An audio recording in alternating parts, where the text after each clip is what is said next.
Quiet on Set! And action.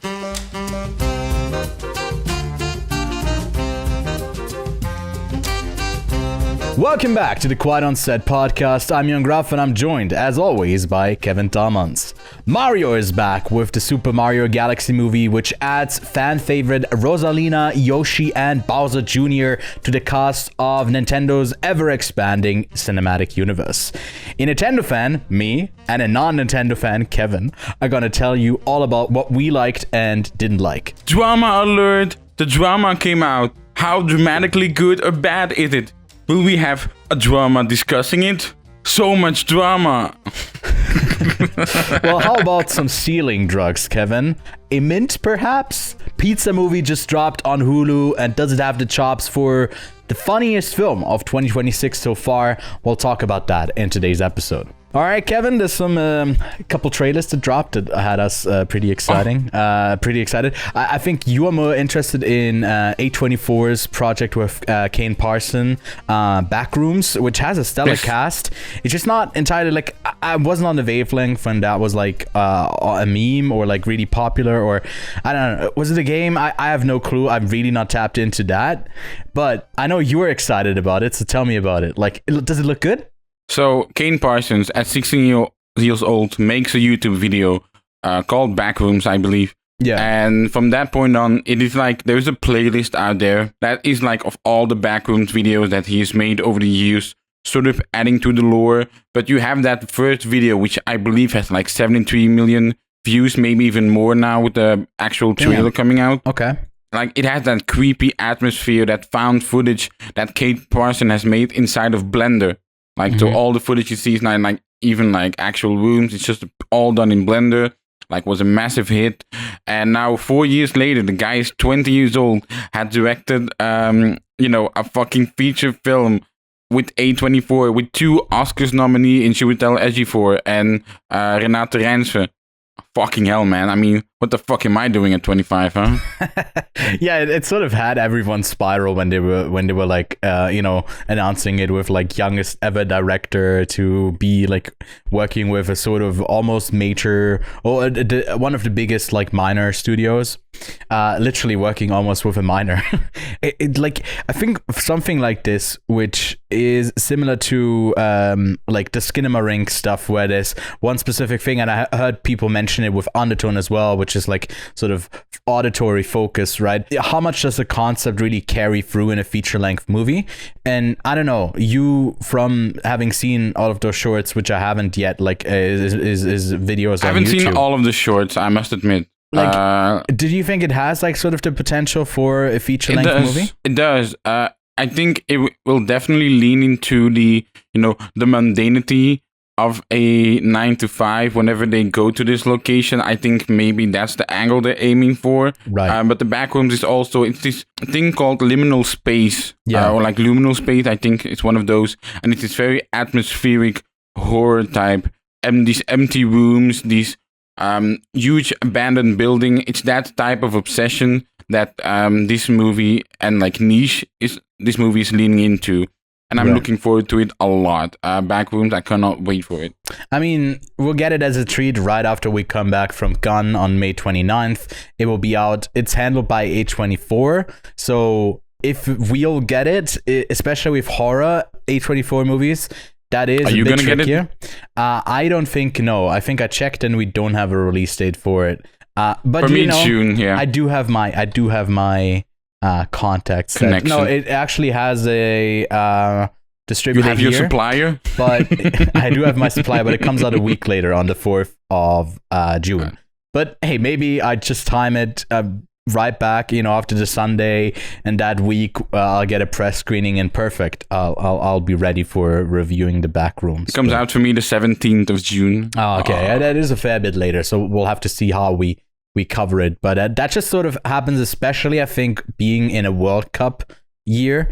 It sort of also already shifted some stuff around here, because they were, I think, seeing that we have sort of games that they feel games that would interfere with the release date schedule, which I don't think they're paying that much attention to in the States, even though It's one of the 3 hosting countries. I think they're not really adjusting that much to the World Cup. But speaking of Cannes, there's actually 2 movies.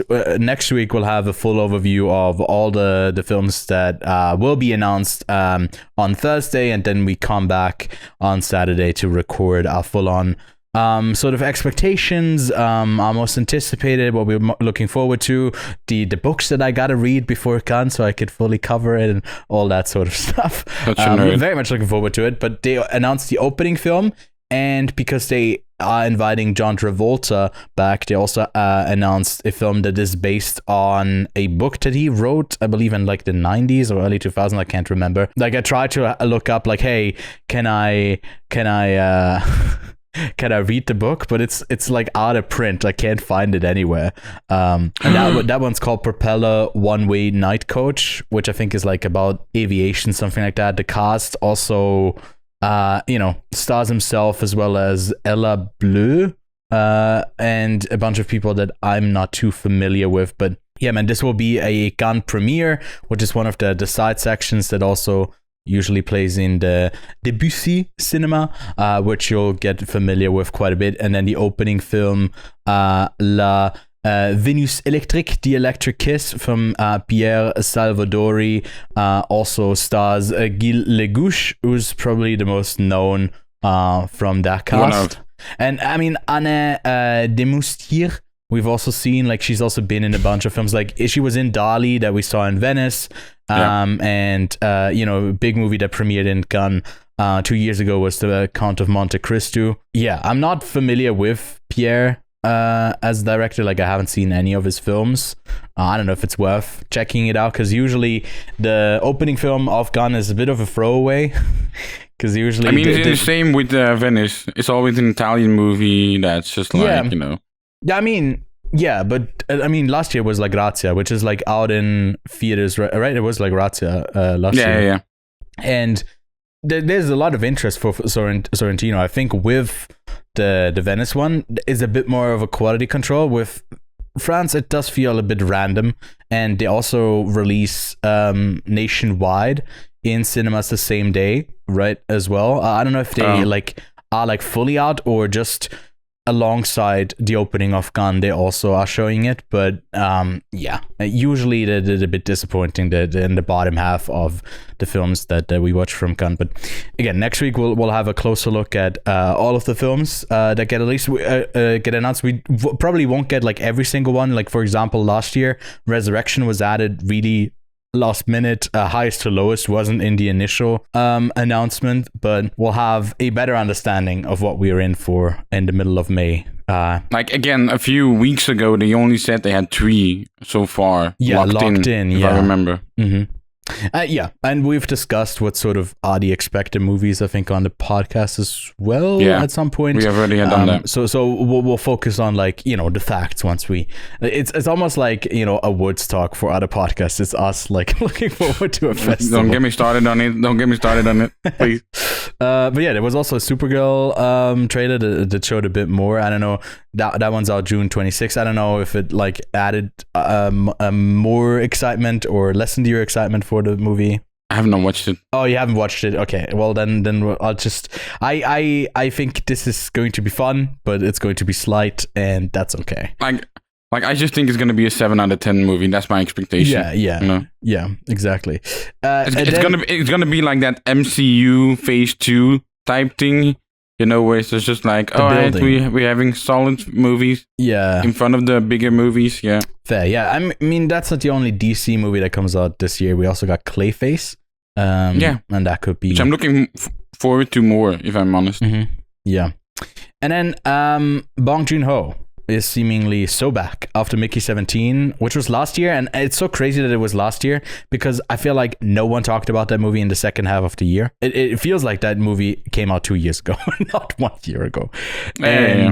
He's working on an animated film that has a planned release date in 2027. They're wrapping it up by the end of this year with a sort of, they had Warner Brothers distributing, and it's like, it was right before they went on a run with Sinners of making money, and this was the big loser of last year with Mickey 17. But this is his first animated film called Ally, and It centers around a piglet squid who inhabits the little explored depths of the South Pacific Ocean, harboring ambitions of reaching the surface and one day featuring in a wildlife documentary. It's definitely something different for him as a director who's only done live action so far. We got a first look at the titular ally, and it's going to be distributed, I believe, not financed, maybe partly financed by Pate, which means that, theatrically it has a sort of release set for France, and because Pate is also a Swiss distributor, for Switzerland. So that's kind of exciting.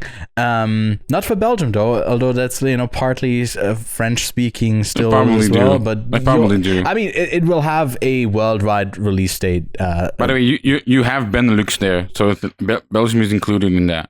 Oh, okay. Well, I didn't I didn't know that. I mean, you learn something. That might seem crazy that I don't know that, but I've actually never heard the term Benelux. But Benelux is Belgium, Netherlands, Luxembourg. Now I hear it. Obviously, it's very obvious as I read it up. But but are you excited for Bong Joon-ho going into a sort of different genre? I am. Look, many directors sometimes can make that transition from live action to animation flawlessly. Guillermo del Toro obviously being, I think, the biggest director that has championed animation over the years. Saying that, I've only got a few live action I only got a few live action movies left in me, and then I want to sort of stay in that animation realm. I believe he has said in interviews before. Look, if anyone can do it, it's Bong Joon-ho. The guy made Parasite and so many other movies. I believe even, not to get ahead of ourselves, but Benny Safdie, who plays Bowser Jr., he got asked, do you want to make an animation movie today? And after, voicing Bowser Jr., he said, I'm actually quite intrigued in that, in that genre. So maybe we see other filmmakers make the jump as well. Yeah. And with Bong Joon-ho, Mickey 17, again, that movie was delayed, I believe, by Zaslav himself because he did not like it, test screenings were bad or whatever. Yeah. So originally it was a 2024 movie, but it just got delayed. Mm-hmm. Yeah, exactly. I quite liked the book as well. That was one of the first ones where I actually read the book as the movie was coming into. Yeah, because I had so much extra time to read it because it kept getting delayed. It was almost a meme, but a joke between me and Lachlan all the time that Mickey 17 is just seemingly always getting pushed with every new announcement of a release date being delayed. But yeah, I'm looking forward to it. I couldn't really tell you. It seems like it's definitely going to, with the animation, with the animation, focus on something palpable for children as well. You probably have that double layer of all generations can enjoy, can enjoy it, and it doesn't skew only adult. It's seemingly very cutesy from that first look, and I'd like to see him work in that field as well. And then finally, I think for me pretty exciting is that now Oscar nominated Wagner Moura has a ton of upcoming projects, and I saw a tweet that was basically highlighting all of the stuff that he's got coming up. But looking at all of those movies, before we, I guess, maybe introduce them really briefly, is there something that stands out that you're looking forward to the most of what he's doing next? We talked a few weeks ago about the potential rumor that he was going to play a James Bond villain. Yeah. I don't know if that's possible with the schedule he currently has. Yeah. But again, they are going to shoot James Bond in 2027 for sure. So maybe he can make it. But Taste of Sherry remake? Have you seen the Kiarostami original? No, okay. No. Me neither. Not. It's been on my watch list for so long. We were gonna save that for a future 2.54.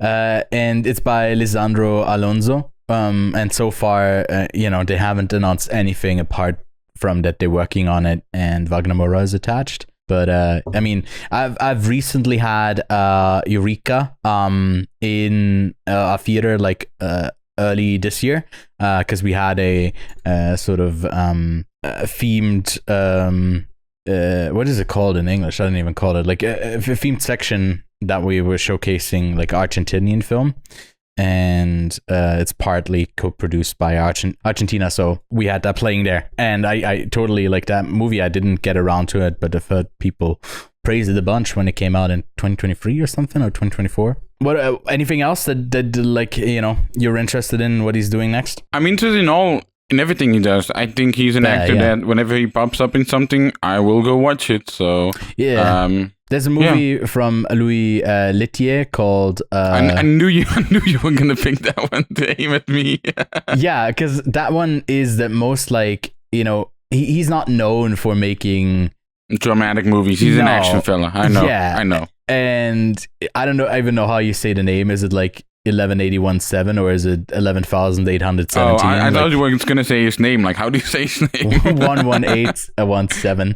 No, that one also stars Greta Lee. Has a bunch more people attached to it already.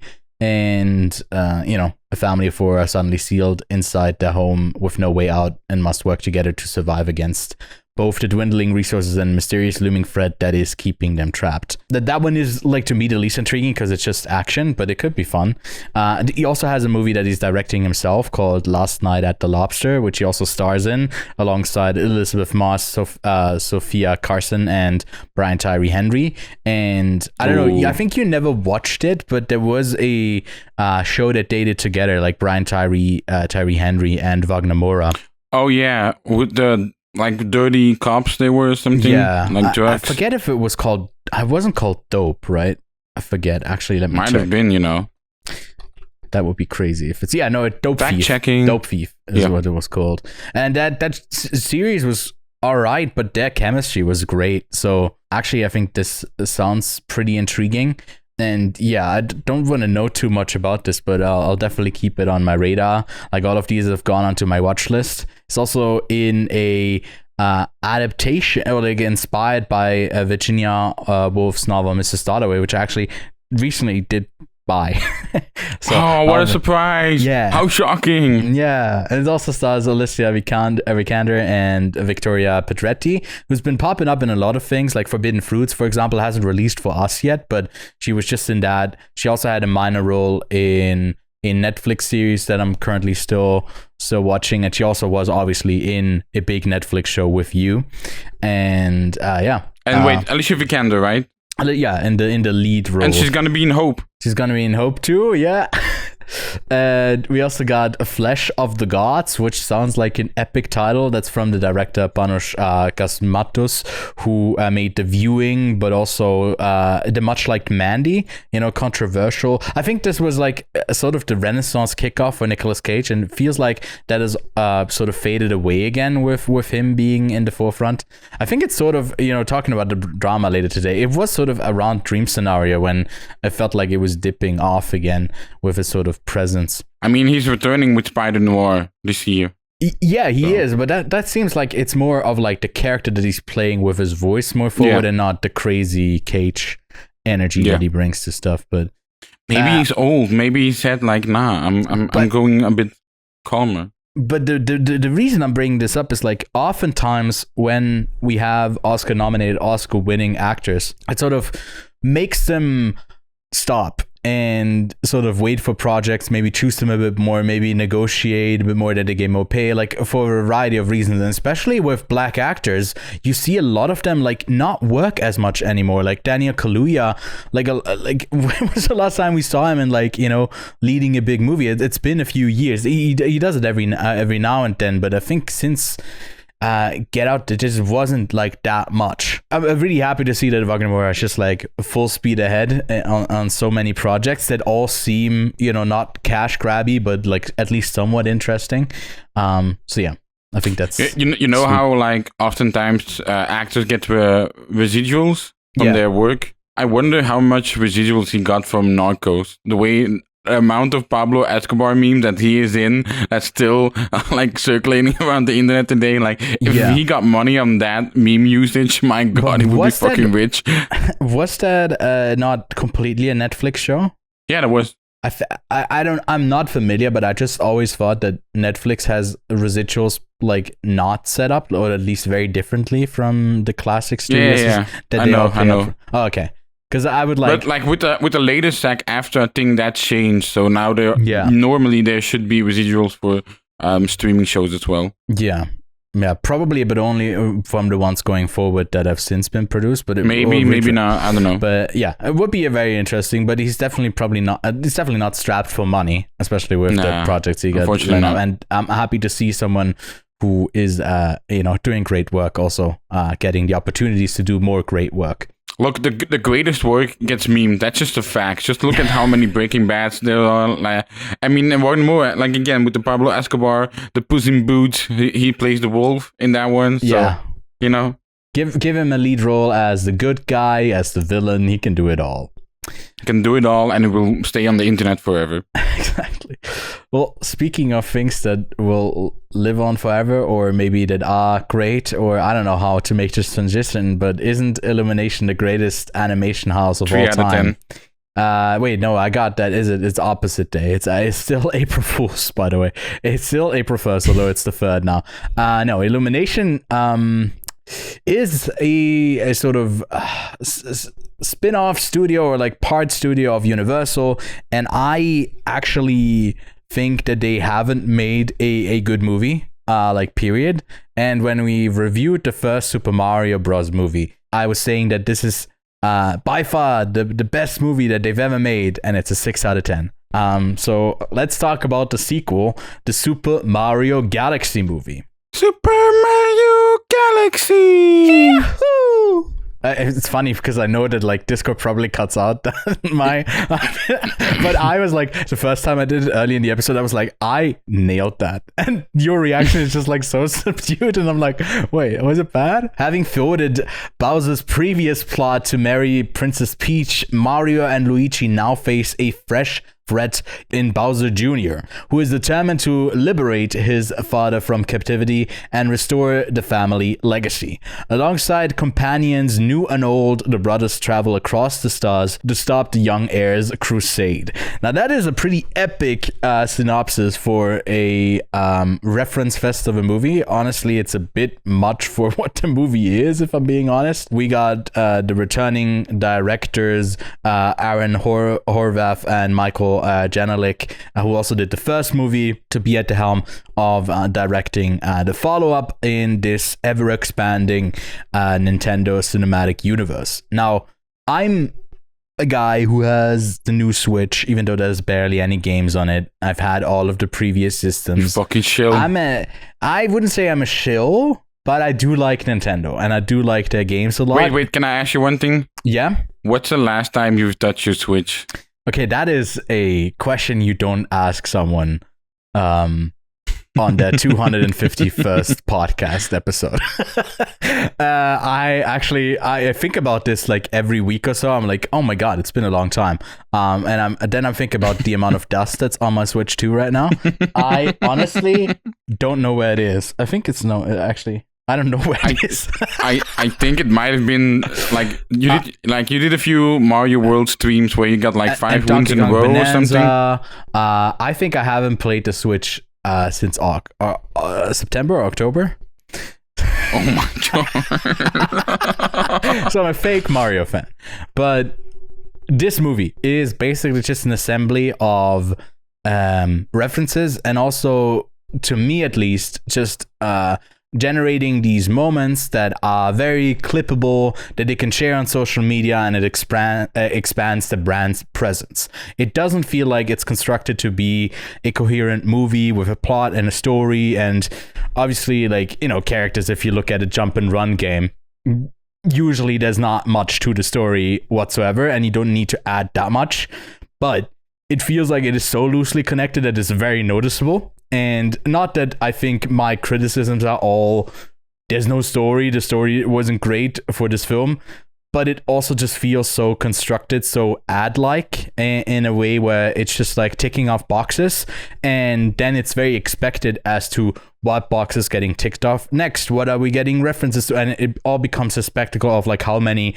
references can you recognize, point out, and that's okay, I think, because it's like, I think it never aspired to be anything different than that, but it still makes it like harder for me to care about this movie outside of like, I notice certain things on the screen, or I hear something that I'm familiar with, and getting to the ever closer impending death, having turned 28. It's like there's only so much excitement that you can get from a I don't know, like the Pikmin showing up or something like that. Although I do love Pikmin, I stuff like that. But as a Mario hater, as a Nintendo hater, which you aren't, which I'm also not the biggest fan, as I haven't played the Switch in like 6 months. What did you think of the Super Mario Galaxy movie? Can we just get something out there? Sure. I have played the original Nintendo DS. I have bought even the 3D DS. I have played on the Wii. Wow. I have played. I did not go with the Wii U, but I do have a Switch that I haven't touched in a year. Like ever since I fucking bought it, even though I got 4 games for it. But like I've had my fair share of Nintendo. But I do have 2 friends of mine who went with me that are even more, like even bigger Nintendo fans. But one of them, like I would say, he's the biggest Nintendo fan, like in my friend circle. Even he has sworn off Nintendo. I said like, nah, I'm not giving any more money to them. We like Nintendo games. We hate Nintendo. Yeah, it's like great. So, and funnily enough, the only moment they went out of their seat for is when Pikmin arrived. Whenever Pikmin, like the Pikmin scene, like it's just like a 10-second appearance, but like that was the only scene where they jumped out of the seat for, and like the rest was just like oh. Yeah. But me too. Me too. That was the closest moment where I was like saying, "Oh," I was like almost doing that. I was like, "I'm 28. What am I doing?" So yeah. But so obviously you saw these before any reactions came out, I believe, or did you see any? No, the day before, because embargo dropped on Tuesday, and there wasn't a press screening for this, so I had to go into a public screening on Wednesday afternoon at 1:13, and it was me and like 2 other like early 20s girls who was in this really small theater. I was like almost grabbing my notebook and starting to write stuff in it, and I was like, I can't do this. Like even if I was by myself in here, what am I writing down? Like there's so many outlets who are just going to be covering all of the references. I don't need to write anything down. There's not going to be anything on a plot level that I wouldn't remember. It's literally made for mushy baby brains. That's fine. You can enjoy that sort of stuff, but I was like jump checking myself. I was like, I don't need to take notes right now. So because I watched it Wednesday evening, and I did see a few things because the embargo dropped, the reactions were dropping, so it's like very tough to avoid it. And the few things that I saw was this movie is made for YouTube Shorts viewers, and it's like, what the fuck? Alright, so I knew sort of about this breakneck pacing that I was gonna see, this brain rot speed, and I don't think it goes that far. I think the first 15 minutes are actually quite calm. It's very much the moment that we are going on the adventure that shit hits the fucking fan. In terms of the speed and the pacing of this movie, I have one massive problem with some of the structures with the movie. So Rodalina gets captured. Right, it's all in the trailer, whatever. One Luma. I always say Luna, but it's fucking Luma. And I got to get this shit right, or my friends will fucking flame me. And so the Luma goes to Princess Peach, right?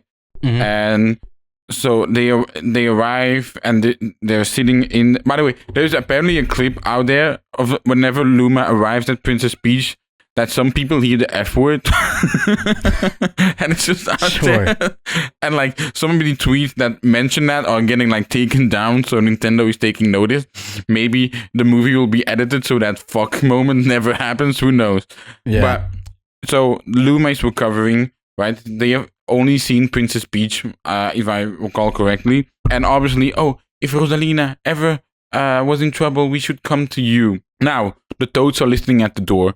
The door opens, and they are like, what? Princess Peach is leaving? Before that, whenever Rosalina wanted to tell a story about Princess Peach, they were like, no, tell the story about the brothers. Yeah. So why the fuck, when the Luma sees Mario and Luigi, isn't he like, oh my God, you're the brothers, you could help us too, and they both leave on the adventure, right? Like they all leave on the adventure, but that nitpick of mine does absolve a little bit because we get a fun Mario level sequence inside the Mushroom Kingdom, so I kind of forgive them from that fault, but it's still like a very huge nitpick of mine. It's like, why the fuck? Because that separation of Peach and Mario is sort of rendered useless when they eventually catch up each other at the space shuttle. Yeah, Star Fox thing, yeah, whatever.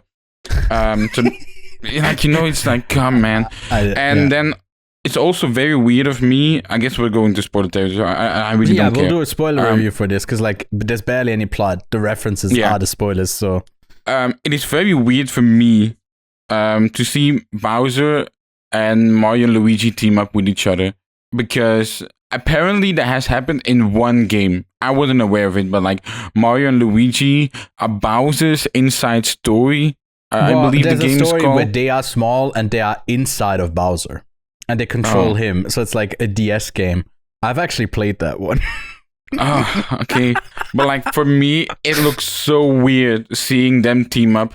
Yeah. And the way that Bowser Jr. recaptures his dad is also like without any fault. And I sort of expected to see a, like it's fun. It's kind of funny. I watched Invincible last night. I kind of wanted to see a Omni-Man and Mark type dynamic, or like even a Soldier Boy with Highlander type relationship dynamics, and we get that very briefly, but again then they move on to the next thing, and that's the thing. This movie has some interesting beats, but just moves on so quickly. Also, this movie is called the Super Mario Galaxy movie, but there are elements of Galaxy 2, Odyssey, and all other like future games. Odyssey with the pyramid and everything, and it's like, okay, so this isn't even really a Galaxy movie. They just wanted indeed to get all these references out. Hey, let's get a absolute rush on that cinematic universe so we can get a Super Smash Bros. Movie in 2030. That's what the feeling is, and I feel like that's a shame. I don't know why people are mentioning like Super Mario. Have they said anything that is their plan? Because I think the Smash Brothers movies, I don't know how much that actually makes sense, because it's not a universe where everyone fights. It's like each other. The only reason why they would call it maybe Smash Brothers would be that there's just an abundance of characters in there. But I don't know how much of the fighting you'd even have to set up in universe that it would somewhat make sense with the story. And people were so sad, like, this is the only, I guess, sort of spoiler that we can jump to and jump back. Because, like, who the fuck cares? By the end, they beat Bowser and Bowser Jr. Yeah. Like, what else did you expect? They sort of end the movie in the last credit scene, because the one in between is just like the Luma that honestly, I fucking hate the Illumination humor. It's like something's cute. Oh no, it actually isn't cute, and it's scary and loud and will make you move. I don't like it. Oh, and that, like, you do that 20 times, and that's just like, that's not the identity of Super Mario. It's like everything is just Illumination humor, and it's not really Nintendo humor, if that makes sense. So it's like, I just really didn't like the comedic tone. But I kind of like the idea of an evil Luma. I do like the idea of it. Yeah. I mean, the Lumas don't have, like, I think they don't talk in, like, or I guess most of them. Well, yeah, they do, but it's exposition. It's just exposition. But they're not like, I don't know how much of their personalities. No, not really. Not really, no. And yeah, I didn't like that in the first one, and I didn't like it here with the mid-credit scene. And then the reveal is just Daisy. Or did you want to say something about Luma? No, I actually want to talk about Rosalina. So I asked my friends, hey, like, is there any theory or like lore that Rosalina and Princess Peach are like sisters? And they said no, because I always figured Rosalina was Princess Peach's mother. Mm-hmm. That's what I thought. Yeah, it sort of goes for that a little bit, where you're wondering how they're related. But the thing is, no one's, apart from Bowser, no one, I feel like with the kids, it's like if you have the mainline people having kids, then it's always the question where they come from, and it just like they need to sort of spawn out of nowhere. Otherwise, they literally do on like an abandoned planet of just rocks. Yeah. But with Daisy, I also don't know if I think she's just a friend. They're not related in any sort of way. And I mean, Daisy has been around for, I think, a while as well. I don't know what her first appearance was. But I think she was just like, through the sports games in Mario, a lot of this expanded cast has sort of been pushed into the familiarity for a lot of people who just like, you know, Nintendo, and obviously for the companion of Luigi. I really wanted them to lean more into like Luigi being afraid, and then they have like the throwaway line when they in the like when they found Yoshi and that, like, I love the sounds things like that. Honestly, I was there for the auditory references, not as much for the visual ones, because I think from any game, this might be a hot take. I don't think it's a hot take actually, but I think Mario has the best music. Same. Oh, absolutely. It's so it's so like so many like fucking bangers, man. And Odyssey has so many great tunes as well. Like the score in Nintendo games is always A+. Like maybe the gameplay, I think what I don't like about it is so much dialogue, so much exposition, and a lot of their like transitions. All of it is when I play, which is also half of it, because Nintendo's games are fucking expensive. Like they re-released the Super Mario games, like basically didn't do anything new to them. It wasn't a like remake. They just like, it was just a, what is it called, like just a tiny visual graphic update. Little update, but I think it wasn't even HD, and at some parts looked really shit still. Guess how much they sold it for? Oh yeah, like 60, right? I think it was just like full game. I think it was 80.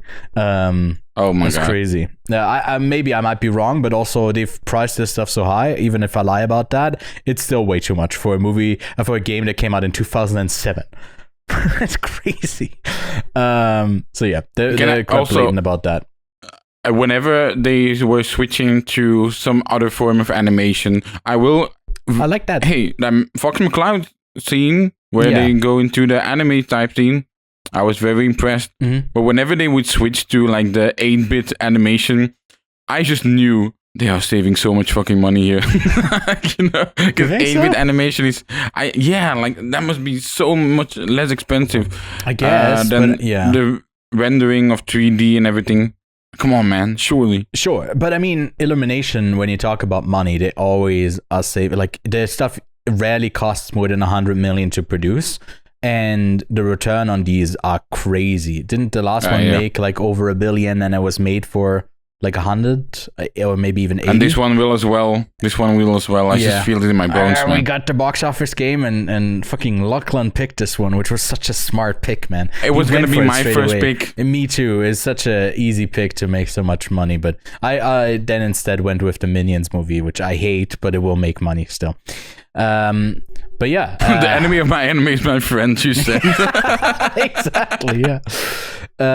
I enjoyed parts of this film, but I think some of the voice casting, all at the front and center with the memification of that, because it's so random with Chris Pratt. Sure, Mario is basically not a character in any of the games. He's such like, he's normal character with the basic moveset and everything. Like that's sort of what he is. He is boring. Luigi has a bit more, and I sort of like Charlie Day's voice.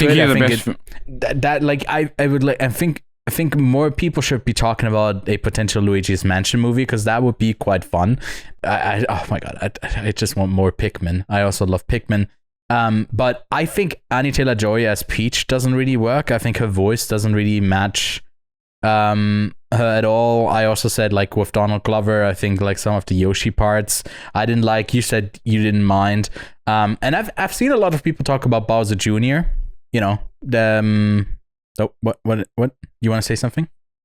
I do not like Benny Safdie as Bowser Jr. See, and I don't know where the dislike is coming from, because I didn't mind at all. Like that's what I really didn't mind. Hey, and I didn't mind Yoshi, but you did. You literally sent me a voice message like, I can do Yoshi better, and then you sent like 3 types of different Yoshis to me. A bunch of Yoshi sounds. Yeah. Yeah, which I think is sort of fine later on in the film, but like at that introduction scene, I think there's like one.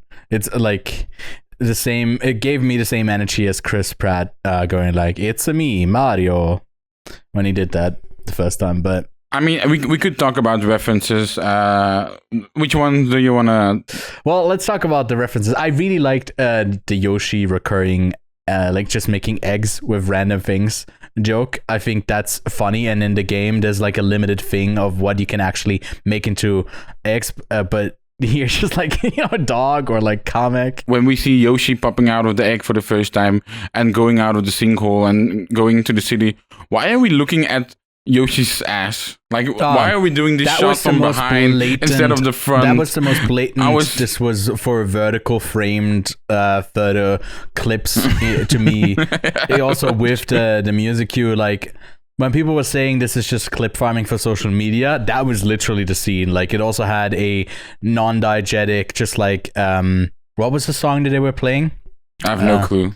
But it was like a pretty popular song. Like there wasn't as much of the Illumination random popular song in the movie as there was in the first one. I think the first one really had that. I mean, it's Mario, so you have the Mario music. Yeah, but that's not the bad thing. They also have like just random pop songs that they have in all of the movies all the time. And I think it comes partly from the Universal licensing that probably did that they have access to the Universal Music Library a bit more easily. Yeah. But yeah, it's just something annoying that I think I've pointed out countless times for Illumination. And there's not that many but that was the one scene where it was like the backstory scenes where I think the one for Rosalina made the most sense opening with that. I think that was okay-ish. And then the Yoshi one felt a bit forced of, giving that scene. There is an outrage out there that Fox McCloud has more screen time than Rosalina. Oh, really? Like that? Yeah, apparently like there's an outrage there. There's wars going on right now. And you care about the screen time of a fictional character in a Nintendo movie? What the fuck are we doing, man? What the fuck are we doing? I'm sorry to grab you back to reality, but that's what's going on right now. And you're talking about the screen time of Fox McCloud and Rosalina and how much there was. How did you even find out? Did you time it? Did you go into the cinema and time it? Touch grass, okay? Jesus fucking Christ. Damn, you entered phase 4 of Mints, huh? Yeah, just truth, just the truth. Yeah, like that was also something that they leaked beforehand, which wasn't in it. I think it wasn't in any of the trailers. They just like announced Glenn Powell was going to be a week Fox. before. They did that very weird promo video of Glenn Powell jumping like Mario in a theater, going from row to row to row, and then it's like turns around. That's not even the beginning of it all. Like I told you like a week or two ago that like the promotional videos that I've been seeing with the whole cast, like it looked like they were held at gunpoint. It looked like, do people care that go in to see these movies, like who voice, like that these are famous people who voice their favorite Nintendo character? I don't think people give a shit. Like it's so weird. Like obviously a celebrity, but it seems like a very outdated, forced way of trying to shoehorn social media with these people in a very cringy, uncomfortable way. I also, the thing I also found funny is Mario Kart. So the whole cast was playing Mario Kart. Oh yeah. And then you see auto steering on, and there's only one person that's actually drifting, or like I believe 2. Like Brie Larson was drifting. Brie Larson's the real one. She and either Chris Pratt or even Benny Safdie were drifting sometimes as well. I mean, but to me, it would make the most sense that Benny Safdie and Brie Larson are the ones who aren't. Also, I guess with doesn't Jack Black have a partly gaming channel as well? Yeah, Jablinski. Yeah. And I mean, I think that's sort of a hot take. I don't like him as Bowser. I didn't like him in the first one. I don't like him in this. I think it's just like it's too much just Jack Black. I don't like this. I don't need him as Bowser. I think it doesn't work at all. I also didn't like the Peaches scene. Like we really differ on some roles. Yeah, and I think it is a bit of a hot take. I think a lot of people really love Jack Black. I'm sort of at my dose of it, because like there's usually people love is abundance of energy, but I think here again it's just, I don't think it's like, it's Jack Black has sort of entered the Rock status in the terms of always doing sort of the same thing. Yeah. And it's like when you look at School of Rock, when he can, or like other like Linklater, Bernie, he really can do the dramatic parts well. And I just feel like he unfortunately hasn't tapped enough into that over the years and tapped way more into his, big, outrageous persona that he puts on, which is great. And if it works, it works. But I am missing the other side of him. Yeah. Which I think the sort of younger generation has accepted him at the front of these franchises, especially Minecraft. Come on, man. Exactly. Yeah. They've sort of, there isn't that outrage of like, oh, this is odd. Like they fuck with him anyway. Anyways, do you want to go? Let's go through the list of references that are in this movie. It's a movie partly, but it's also just a list of references that we tick off. So at one point, Luigi uses Bowser Jr.'s paintbrush, and Mr. Game & Watch comes out of it and does like his bunch of moves that he does in Super Smash Bros. Megaleg, the one thing that like rocks up on Rosalina in the opening, is one of the first bosses in the first Super Mario Galaxy game. The paintbrush that Bowser Jr. uses is actually from Super Mario Sunshine. There's a classic Mario map for the missions, I believe. They actually used the one from Super Mario World, if I'm not mistaken. One of the missions that they go on is, fighting a bunch of Hammer Bros, grabbing the whole castle. Princess Peach's castle is also from the first Mario Galaxy game. It's literally like the opening of that. Peach's parasol, she's been using that since the Mario RPG games. They turn Mario and Luigi into babies. There's the dino from the first level in the Odyssey. There's launch stars from Galaxy. Super Scope is a weapon in the Super Mario Bros. Game. And it's just a regular gun in Super Mario Bros. It doesn't turn you into babies, but that's the honey, the big bee honey queen is in the Super Mario Galaxy game. Also has a power up. There's Mauser, there's Wart and Birdo, who all appear in the Doki Doki like reshape thing that turned into the Western Super Mario Bros. 2. Mauser being the mouse, obviously. Wart being the one that I first mistook for the villain from Donkey Kong, which I'm blanking on right now, which is like, I'm a bigger Donkey Kong fan than Mario, so I'm King K. Rool. It looked like a little King K. Rool. And also Birdo, who doesn't get any speaking lines, unfortunately, and doesn't ever interact with Yoshi, I believe, which is a bit disappointing. Then we got the 8-bit Bowser Pinata that they were at one point hitting in the background as Rob, which just basically gets turned into the sloth joke from Zootopia, who's also a playable character in the Nintendo DS Mario Kart game. Kevin, maybe you've played that one, actually. And he was also a character, obviously, in Super Mario Bros. Obviously, I say, pushing back my glasses into nerd mode. Don't kill yourself, Kevin. There's also Dry Bowser that appeared in a bunch of games.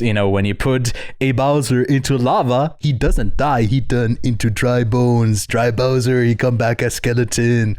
There's also Daisy and Fox. Daisy in the second post-credit scene, and then Fox from those games, I guess. So they might be setting it up for a movie for him down the line. There's Tostarena Town from Mario Odyssey. There's the dragon from the dragon at the end, like the boss fight there, seemingly. It's also from Odyssey.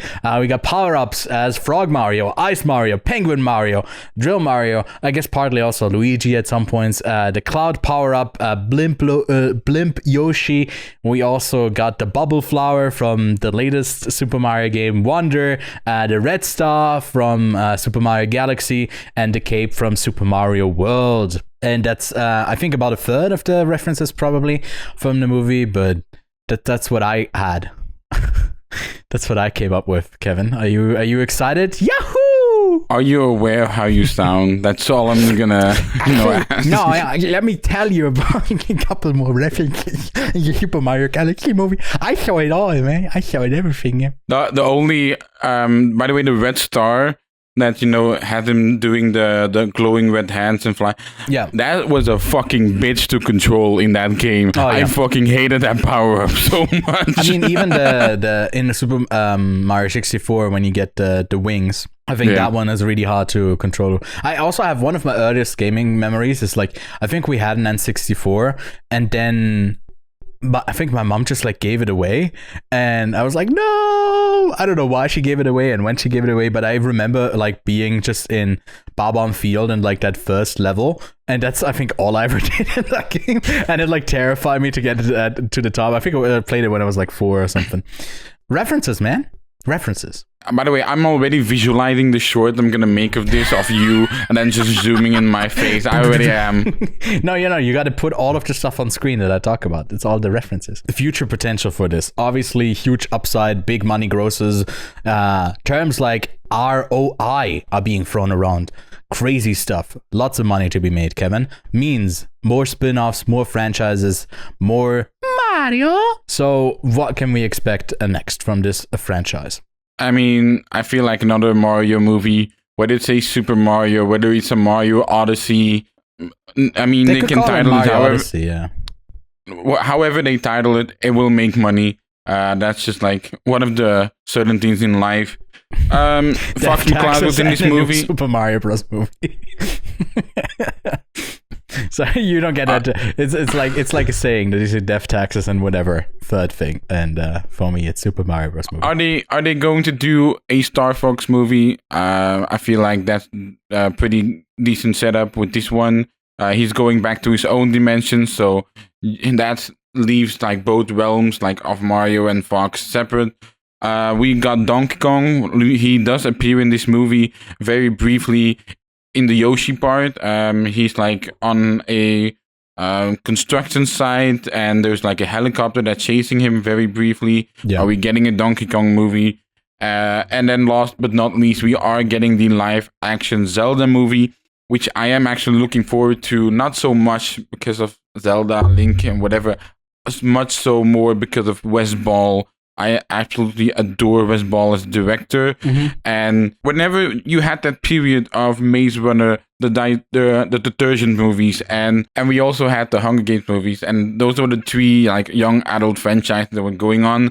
And like he stuck with the franchise, he kept it at a quality that I think the other franchises weren't able to keep up. And a lot of people were saying like, oh no, he's gonna do a Planet of the Apes movie, and his Planet of the Apes movie was very good.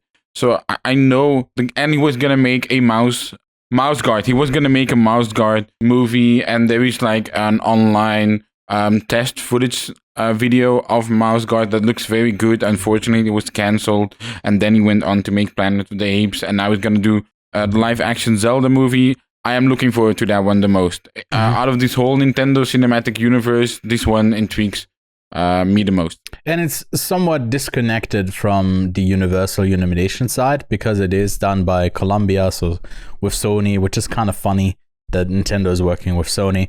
But hey, look! In a world where Forza and Halo are going to PlayStation, you know, the gaming industry is cooked, fam. I mean, yeah, I feel like it's shifted in movies way earlier when Spider-Man entered the MCU, and I think with games it's sort of on the same trajectory where we sort of are going to give less of mix max. It's also interesting how many video game adaptations they've recently been. It's really is an upswing.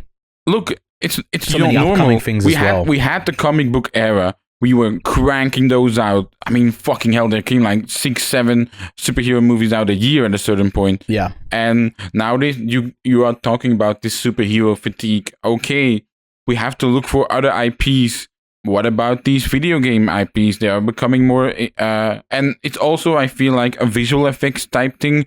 Yeah. Because there were some video game adaptation in the early 90s. Just look at Street Fighter, look at Mortal Kombat.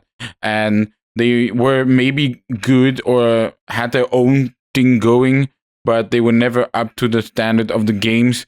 And now, as technology grows, as the games become more cinematic, cinematic translation to the big screen is easier to make. So it's just the logical step. Also, as gaming grew, I think back in those days, like the movies, you made them for a really niche audience who cared about the game. And I feel like now it's just a larger thing that, like, I think...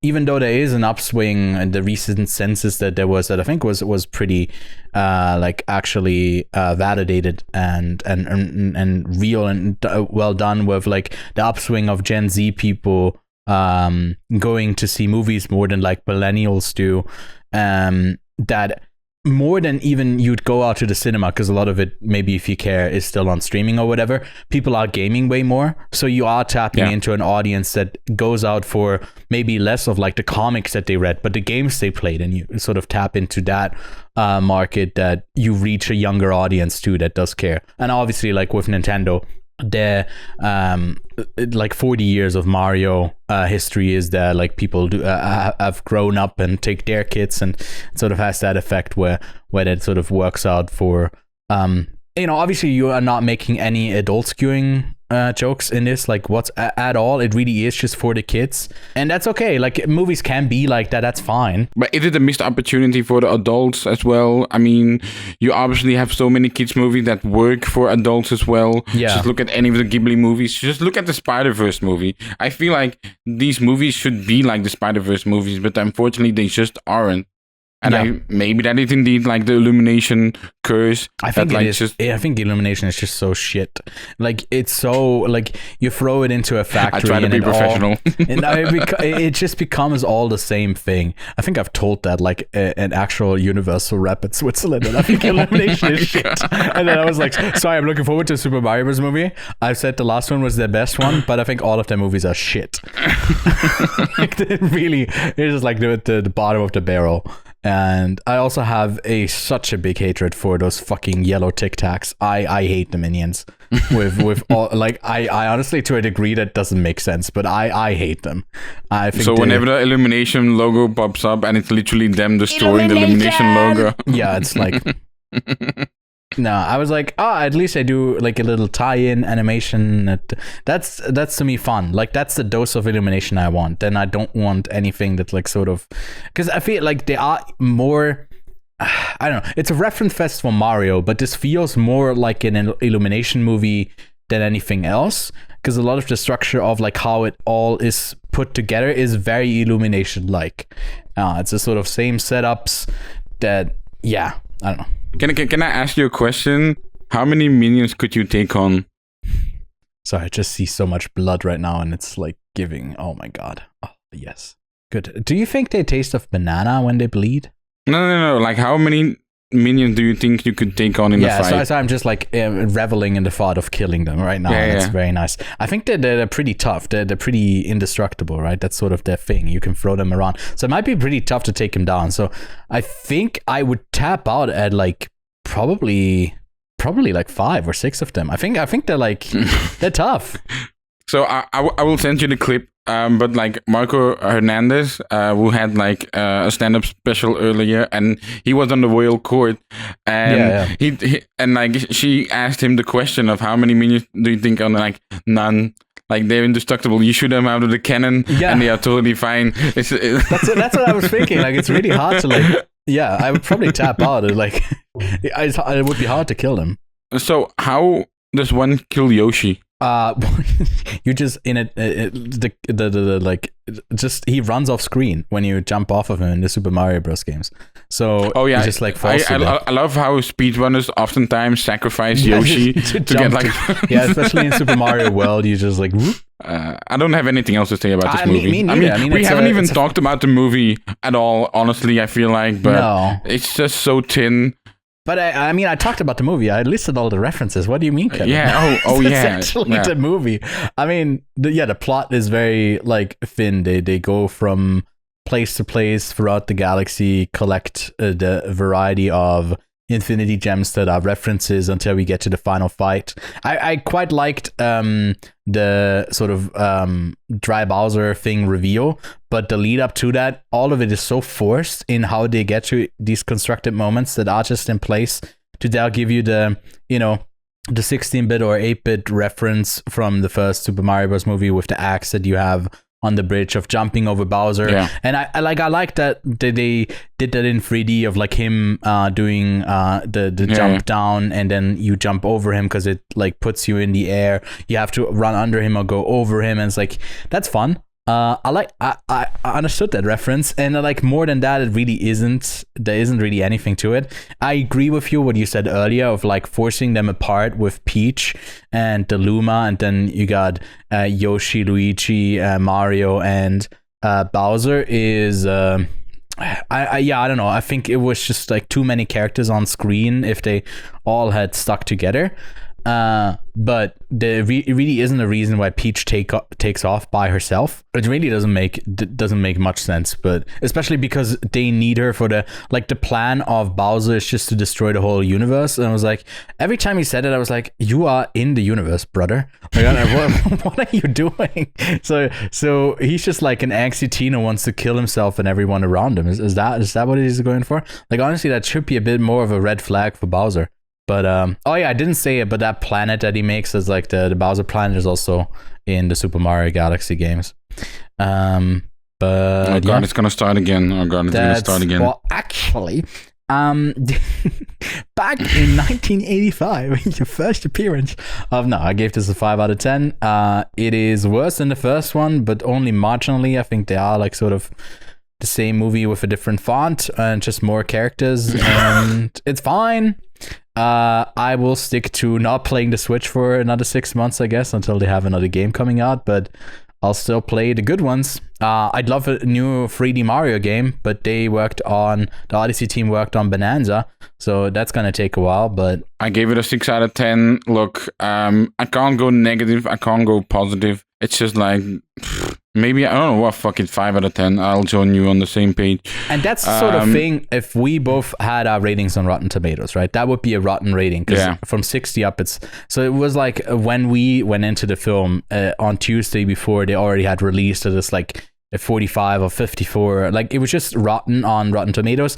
And I think the audience... Yeah, the critic score and the audience is like a 94 or something like that. And it was like, again, the regurgitated debate of like, oh, critics don't get the movies. They hate them all. Like, oh, why do we even care about critics anymore? And I think it's such a redundant, dumb thing of like, obviously, if you're a fan of something, you are going to enjoy it. But a critic who watches like, 10 times, 20 times, maybe sometimes, in my case, 100 times the movie that you watch in a year. I do have a sort of different opinion on stuff, and it's all just in the context of like all of the movies usually in the year. This is where I land. You a fan of this will enjoy this more. It doesn't invalidate the opinion of someone who watches a lot of stuff. I think splitting them apart. And I think it's just like such a... Sydney Volpe actually made a good little short about it, where she talked about that, which I totally agree. Repost, whatever. I mean, look, my Nintendo fan gave it a 9 out of 10. Yeah, exactly. Yeah. And he's content. And that's like, there's people who like the Minions movies too. And it's like, we don't, we can coexist. That's fine. I respect your opinion a bit less because you like yellow Tic Tacs that go banana. But yeah, I think it would be a pity because like every time I see the sort of big gulp between audience and critics, they always go for the throats of like, oh, we don't need critics in this day and age. And it's like, it's the same thing of like media literacy that sort of is through good journalism or film criticism is still upheld, like to give the importance to these festivals for art like this to even be created, even if you don't fuck with it.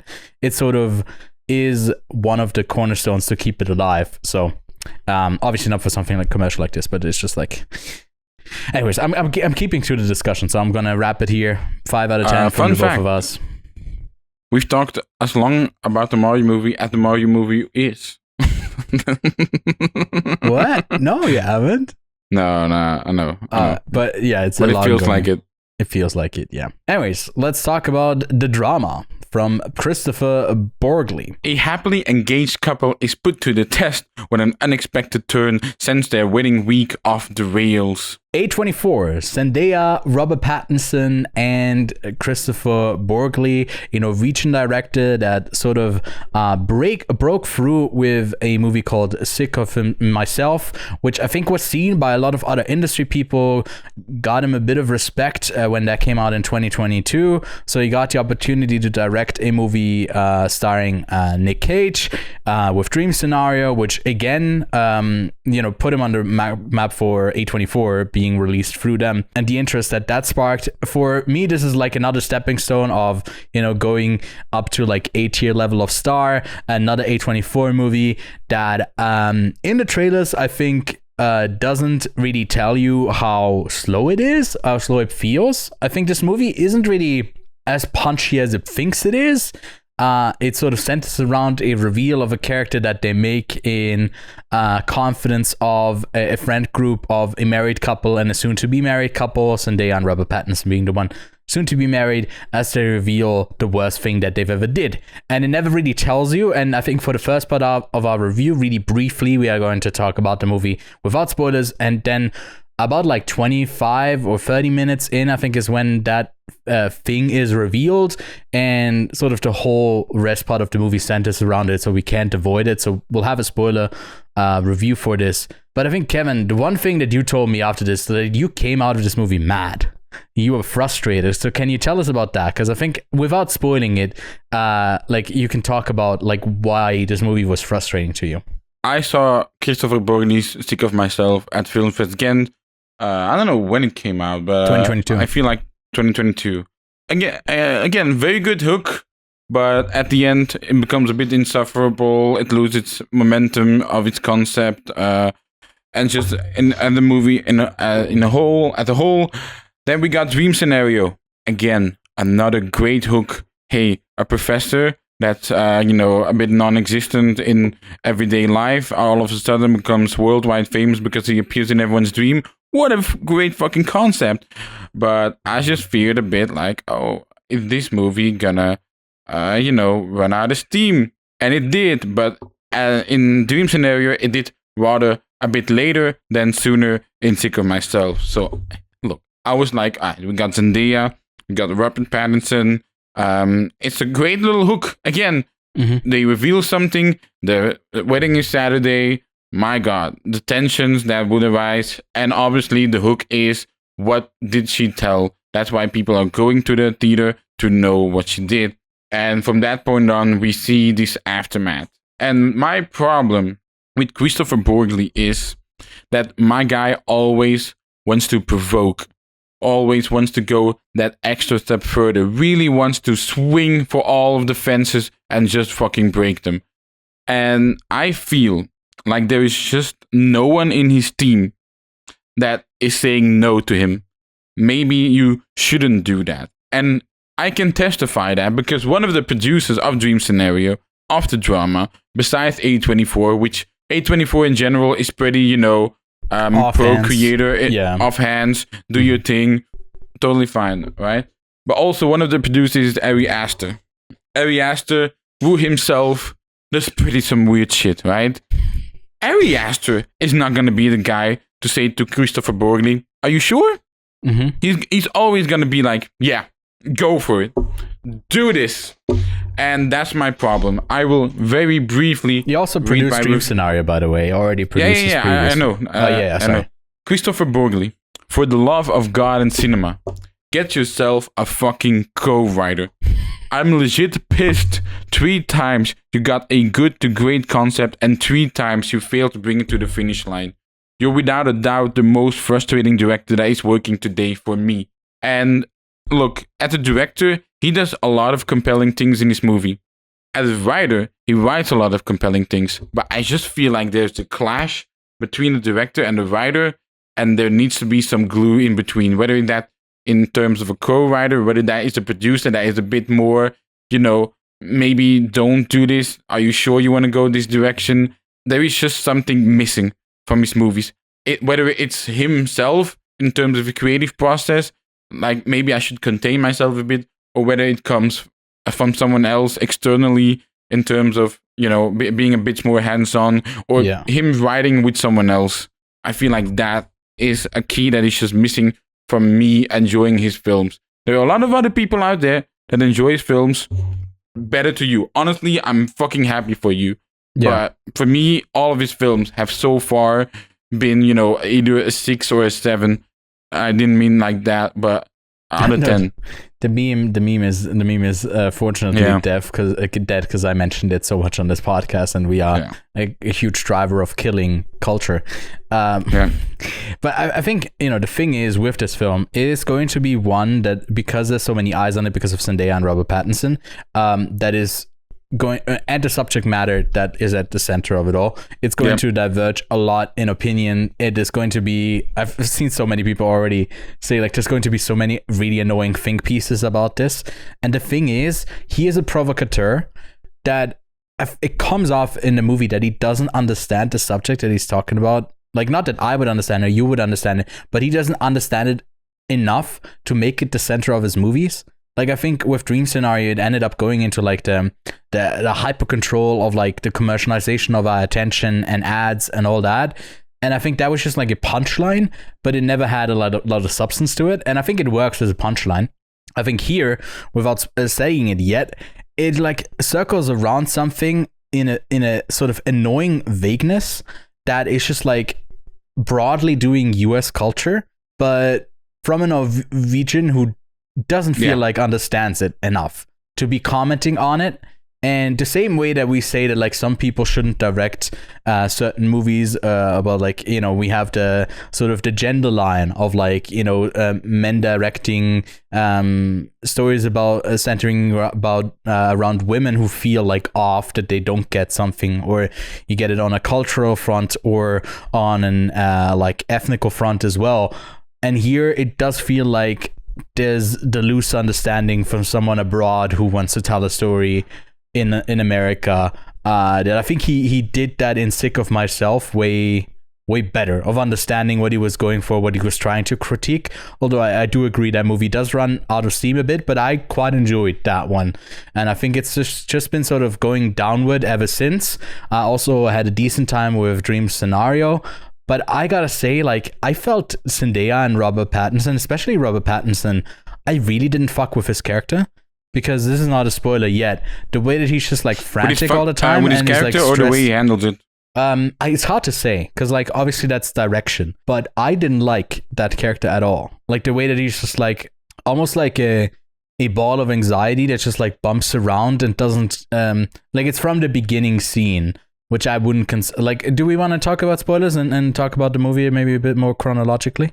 I feel like we can do it a little bit more spoiler free, just a bit more. Yeah, it's like the introduction of that character as well. From the get-go, I feel like he's one that is sort of not giving me much. Like, I think at the end of this movie, I don't know anything about either of them or why they're together, like, at all. And I also don't think the center, like, drama around them is that deep either. So it's like there's no foundation laid. And when you then try to stir up a wind and you like, you know, you are these trees that you want to plant and there's a big storm that you're trying to shake them up, that's your story. I feel like they don't have the roots set, and there's also not the storm that plucks those trees out and it's a big tornado storm. It's like somewhere in between where it's like it's these trees that are almost falling over and a light breeze of a wind, and it's just like, yeah, comment goes, like next wind's coming up. And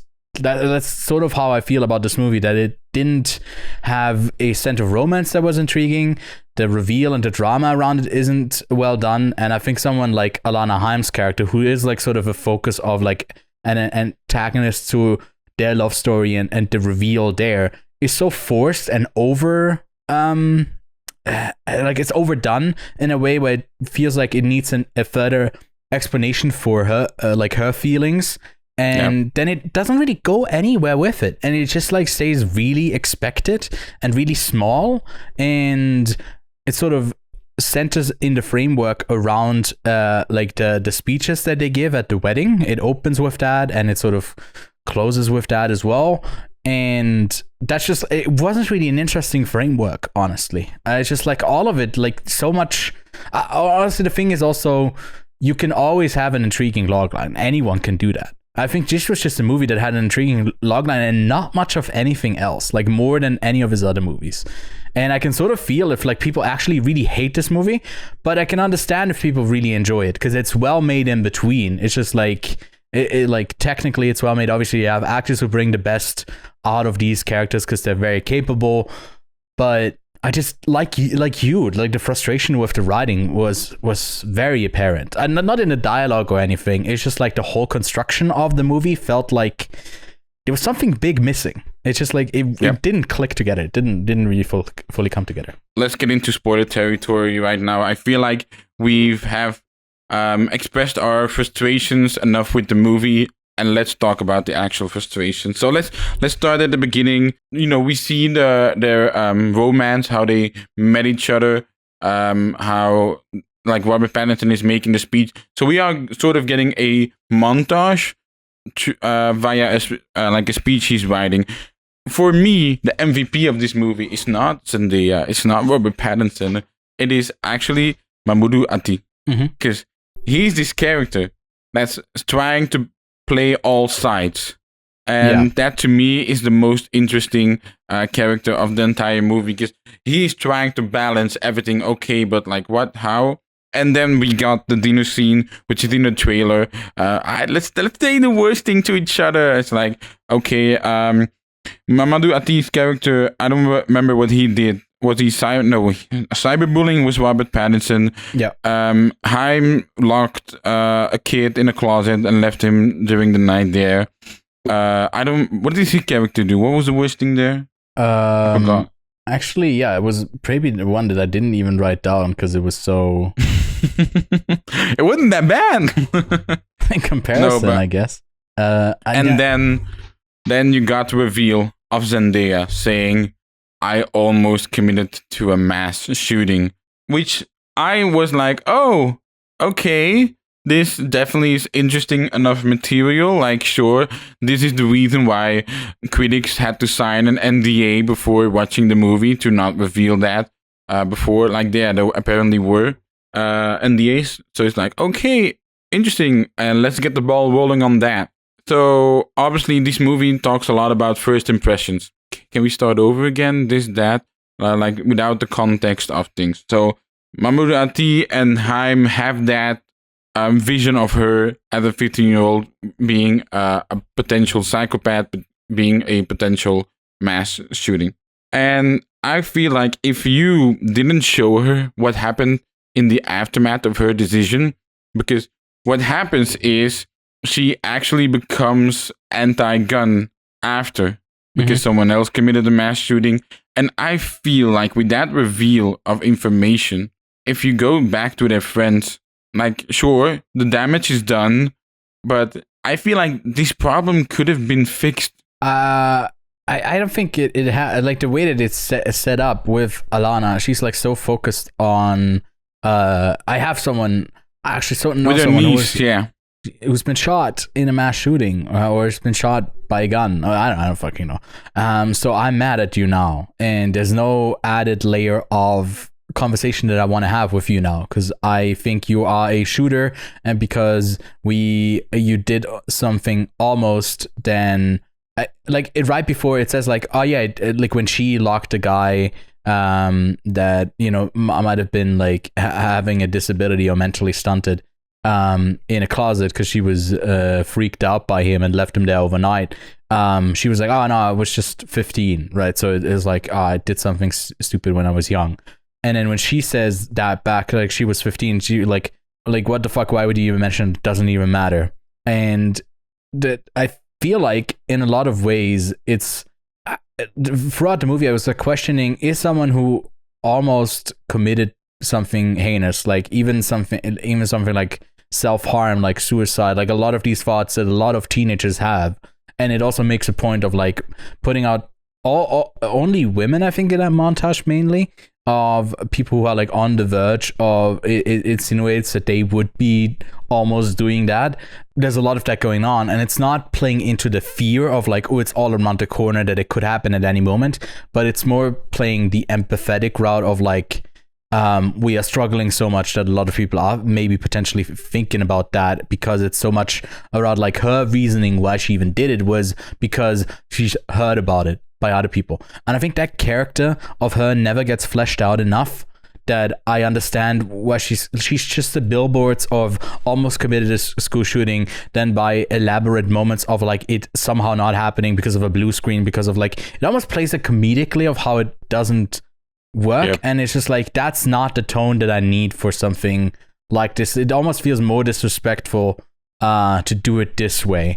It almost feels like, the typical European reaction when they see an American, when they go like, oh, you got school shootings, or like, I think it's a pretty common German or even Swiss joke that they make about, and the punchline is often like, oh, school shootings in the States, and it sort of loses touch with the reality here. And I think it like really comes through that this is not someone who's actually affected by it. Not that you would have to bring the seriousness to it, but you'd have to actually have characters that are going through something to drive them there. And it's just like, it doesn't touch on the gun accessibility, because it just does that through her dad, who has access to a rifle, and that's that done. Like, it's a lot of shortcuts, and it also feels like on a character level where I feel like they remain so inaccessible, even though they do flashbacks. They do a ton of flashbacks with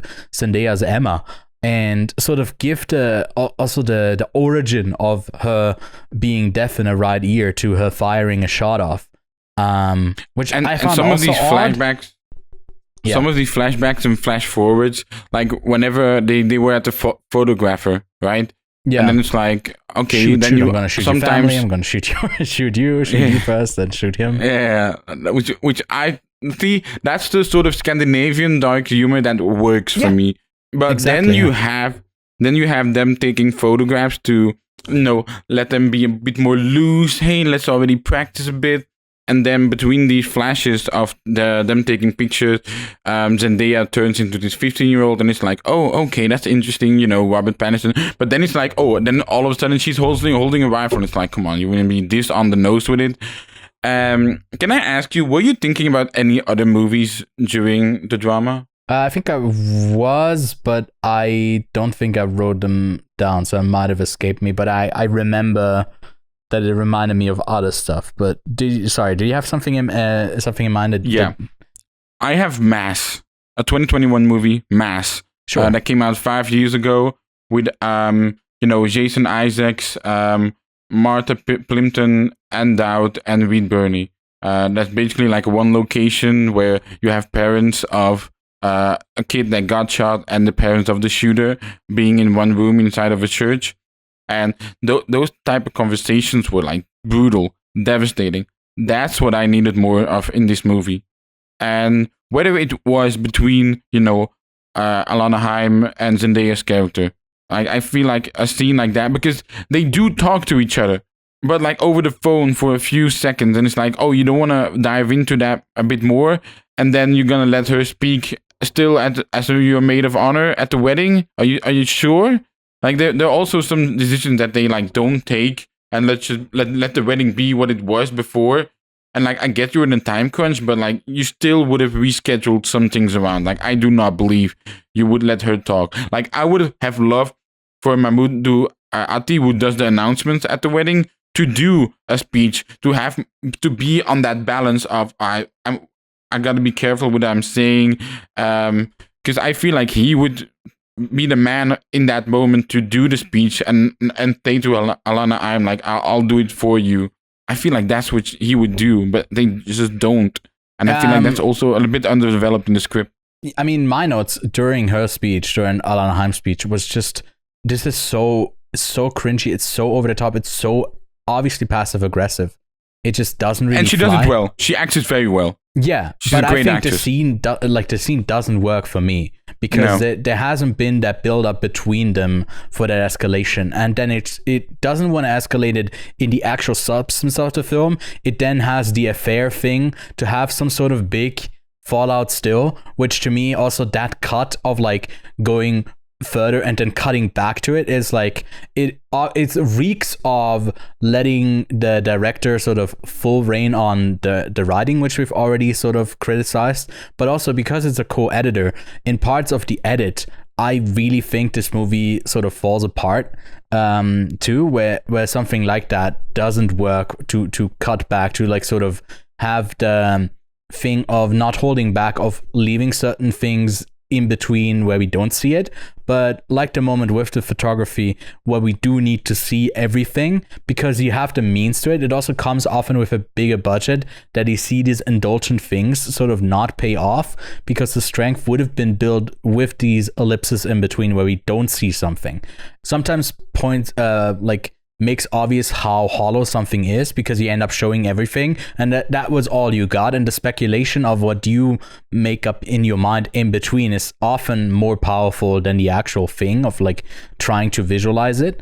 And like a lot of it is about what makes up your value, like of what devalues you when they randomly see the DJ, for example, doing heroin, and them ultimately going to fire her for the decision of something that she made. And it's like playing with the sort of what's okay and what completely ousts you from society. And I think it's also a movie that like you could have a 20-something girl, two girls in a video like, okay, what are my red flags? And then they go over the red flags. And it sort of is that movie too of like, okay, what would be an absolute, he's a 10, but he does heroin. Like sort of stuff like that. He's a 10, but he almost did a school shooting. It's like, that's sort of what this movie feels like on a substance level. And then they discuss for 2 seconds and they move on.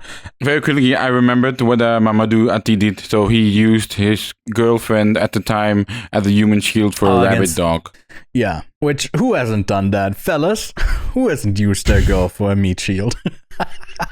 It's not a great thing, but and also the one thing is with Charlie, with Robert Pattinson's character, he said like he cyberbullied someone, they might have moved away, it might have been a coincidence, but he doesn't give us anything.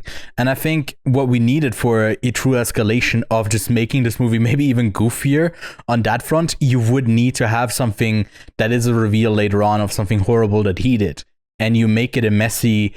Ari Aster would have loved it to like add just too much stuff to it in an Eddington sense where it's just like it's just too much by the end. And that's the movie of how ridiculous this culture is that is like outraged by so many things for a reason, but having that like putting the stuff that is unreasonable with the reasonable and shaking it all up and making it a bit mess of like that will have people that hate it, and maybe me included, but it also will have people frothing at their mouth for like a lot of like reactions that you could have to it. But this movie is really small, low stakes, and slow. Like in a lot of moments I think the scenes played out very slowly. And there isn't that much.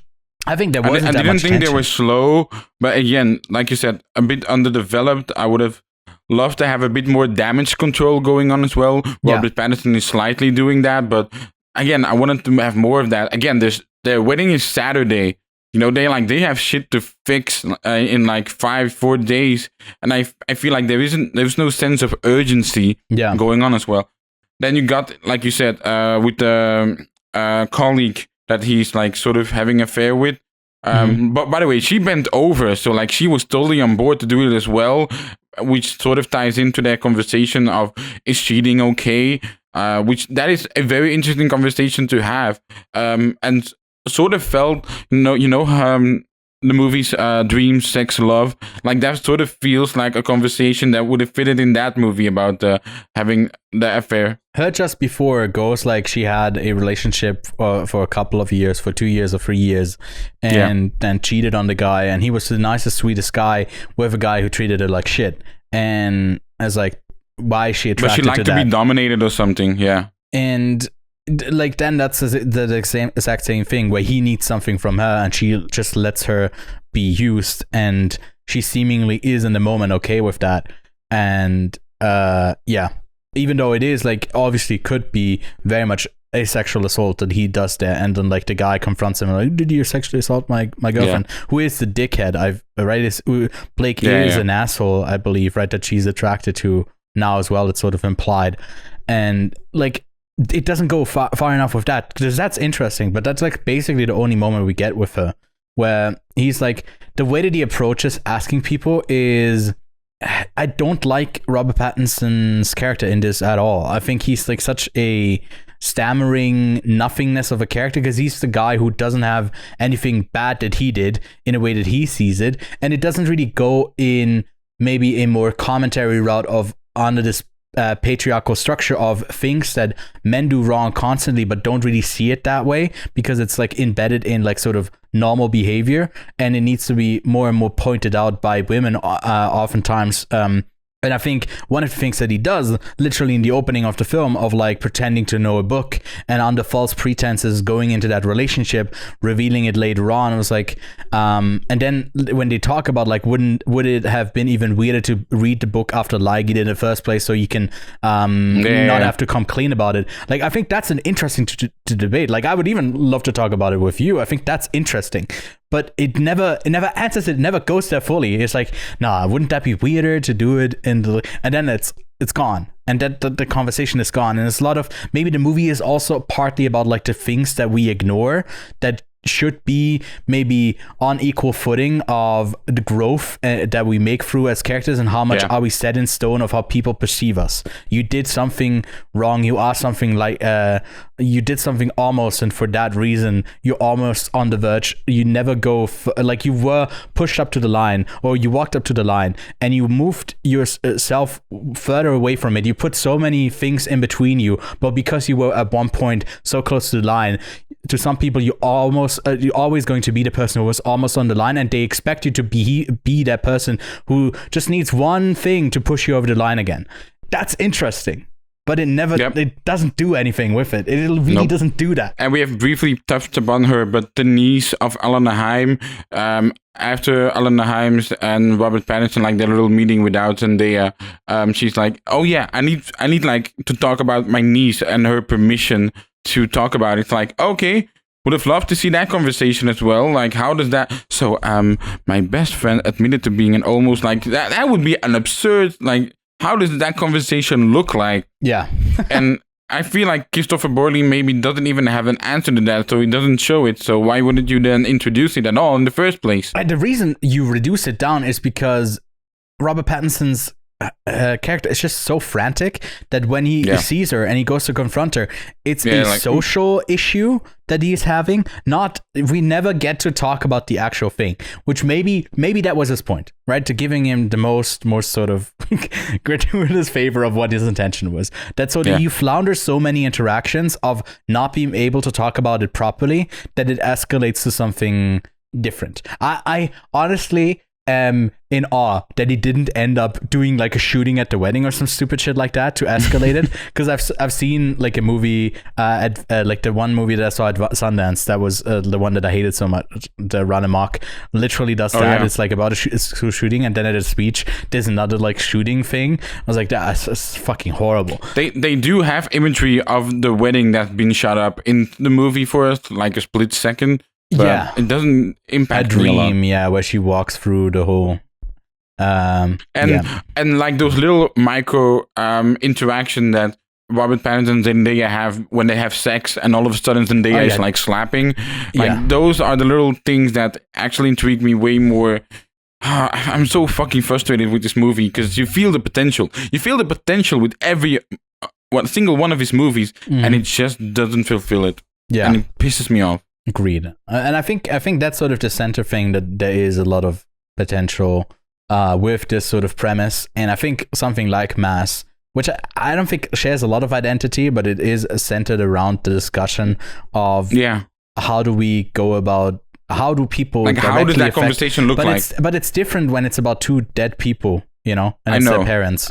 But I think this is also an interesting discussion that I think even the States isn't really doing that on a nuanced level. They can talk about it in grief, they can talk about it in anger, but they can't talk about it actually fixing the problem at the root of it, because it's oftentimes it's just less guns, and a lot of the underlying factors to even drive you there, I think, is also something that you would have to attack in a way that, you know, to fix something.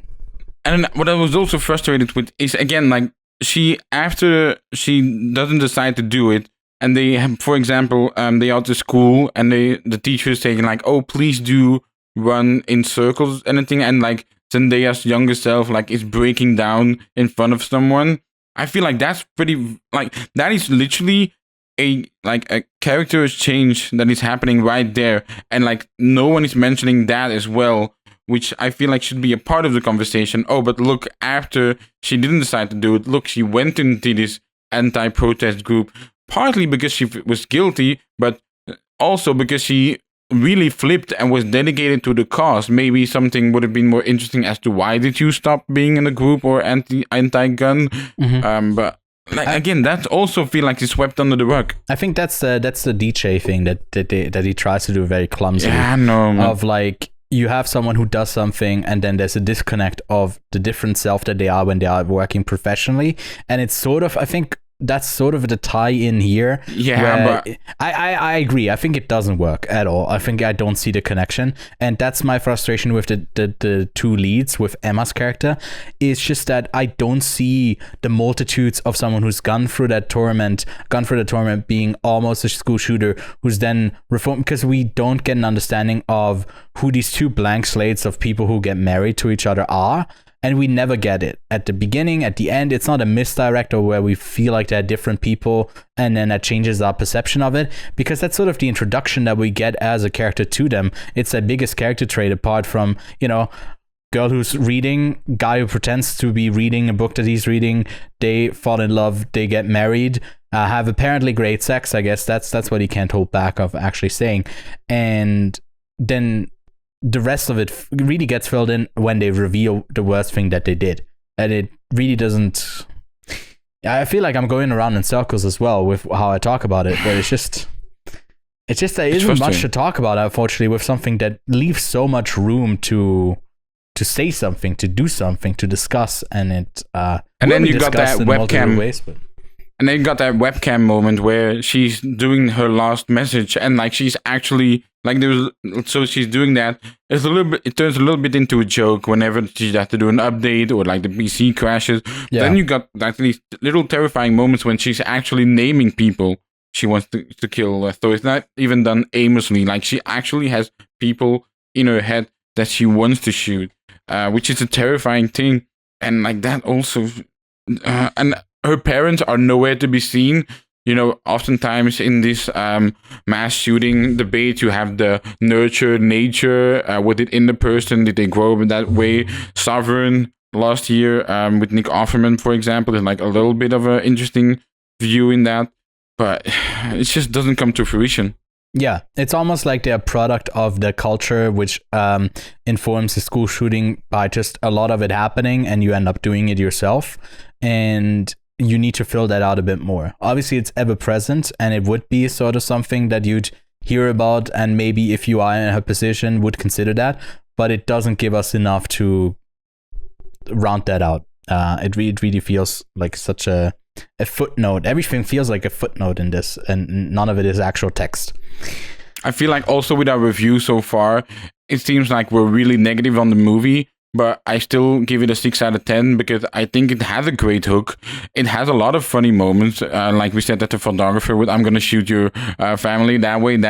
Like there are a lot of very funny like Norwegian, like Scandinavian dark humor moments in it. Yeah. I really appreciate.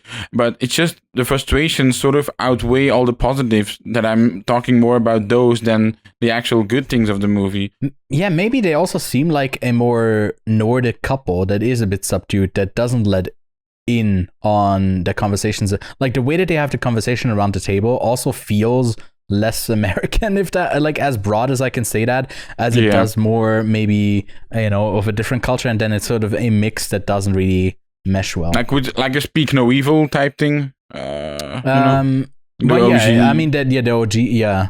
I think that was that a Danish movie, I believe? Like a Danish, and it was like a Dutch couple, I believe. So that type of dynamic. Different dynamic there, yeah. How much did you give it? I gave it a 6 out of 10 as well. And what I noticed is there was a lot of throw up. At one point, because Zendaya was throwing up as well, I was like, wait, are they bringing in a kid in like here where there's a pregnant angle to complicate it all, to make it harder for him to break it all off? But yeah, it's okay. It's like technically well made on that side, but I really am struggling with the substance of it all. But it's not the worst thing ever. I think it's sort of the frustration we have is just because it's sort of just like okay-ish, and that's really frustrating when you feel like there's such potential here. Potential. Wait, you've watched his other movies as well, right? Sick of Myself and Dream Scenario? Yeah, those two, yeah. But I think he has a couple more, or maybe just short films, I don't know. But like my favorite would be Dream Scenario, and that's only because that concept doesn't run out of steam as quickly as his other two films. Fair. And with Dream Scenario, you have that creative aspect with his dreams, like how absurd can you get there? And with this one, it's very much hook. Let's look at the aftermath. And no, there isn't anything else going on there. Okay. Anyway, let's move on in it. Let's move on. I'm a bit... Yeah. Are you hungry? Wait, I had one thing closing and you're already transitioning. I wanted to say one more thing. I'm sorry. The thing that they have at the end, like they also name dropped the Louis Malle movie, which we haven't talked about. Yeah. The French revolutionary who doesn't get picked, so he I think that doesn't make in the scene itself. It's also pointed out that it doesn't really make sense. He says it's a different way around, but also doesn't really make sense. But he joins the Nazis instead of the revolution. Whatever. But also the movie, the book that she reads at the beginning, I believe is Damage, the one that was adapted by that same director. So to me, that was like a short little thing of, because he brings it up later, a movie that was directed that instead of reading the book, he just maybe watch the movie instead to still feel like he sort of evens out that. It's never said, but that's to me a little bit implied that maybe that's what's going on. So he might be a bit more familiar with that guy. Also, doesn't he? I think he works at a museum, right? Or yeah. So yeah. Head curator of the museum, I believe. Mm-hmm. And then when they end it, they sort of do the fresh start thing that they did in the. It's very neatly open and closed in that way, and that reminded me, spoiler for you because you haven't seen it yet, the last Before movie, Before Midnight, because they do a thing of reintroducing themselves in a way as well. So that read a bit to me like it was sort of redone, although it obviously was implied from the first moment in this film, but yeah, it didn't really work for me, and then very abruptly into credits as well. But 6 out of 10 from the both of us. Let me very quickly grab a mint. I'm grabbing a mint. I don't have. Dude, I'm hungry, man. Maybe we should order a pizza. Wait, did we have two segues? I'm taking a mint. You doing the pizza thing? What the fuck? Double segue. It's almost like it's a movie about pizza. It's a pizza movie. Sounds right? I got to be a placeholder. We can't have that be the actual name of the movie. Let's kick off our spotlight review with Pizza movie that premiered at the South by Southwest Film Festival and has now become available to stream over on Hulu. We caught up with it after we've heard a lot of good things about it. It was a very funny movie apparently, and we were like, ooh, comedy. We'll take a bite. A shy college student and his reckless roommate set out on a simple mission to grab pizza, but after a strange dose of a mind-bending experimental drug, they're thrust into a chaotic night of absurd encounters with wild hallucinations and unexpected revelations that could change their lives forever. Kevin, I want to hear straight from you. To me, this movie was really, really funny. I really enjoyed it. I have no clue if you liked it too. So what did you make of Pizza movie? I liked it really as well. I love this one. Sharing a pizza, getting the same toppings. We enjoy it. Getting high together, of course. When we were doing our most anticipated of this year, the announcement of South by Southwest was announced, and when just quickly scrolling through it, this was the movie that really took my attention. Yeah, because it's a very funny. Like the logline is very funny, and if done right, structured very well. With because again, this movie sounds like it could be over in 10 minutes. Oh, they just have to go downstairs, get a pizza, and go back up. When we read it, the logline was a bit different. I think they fleshed it out. I think it was literally like they gotta grab a pizza and go down 2 flights of stairs, and we were like, how the fuck did they stretch it to a whole movie? Yeah.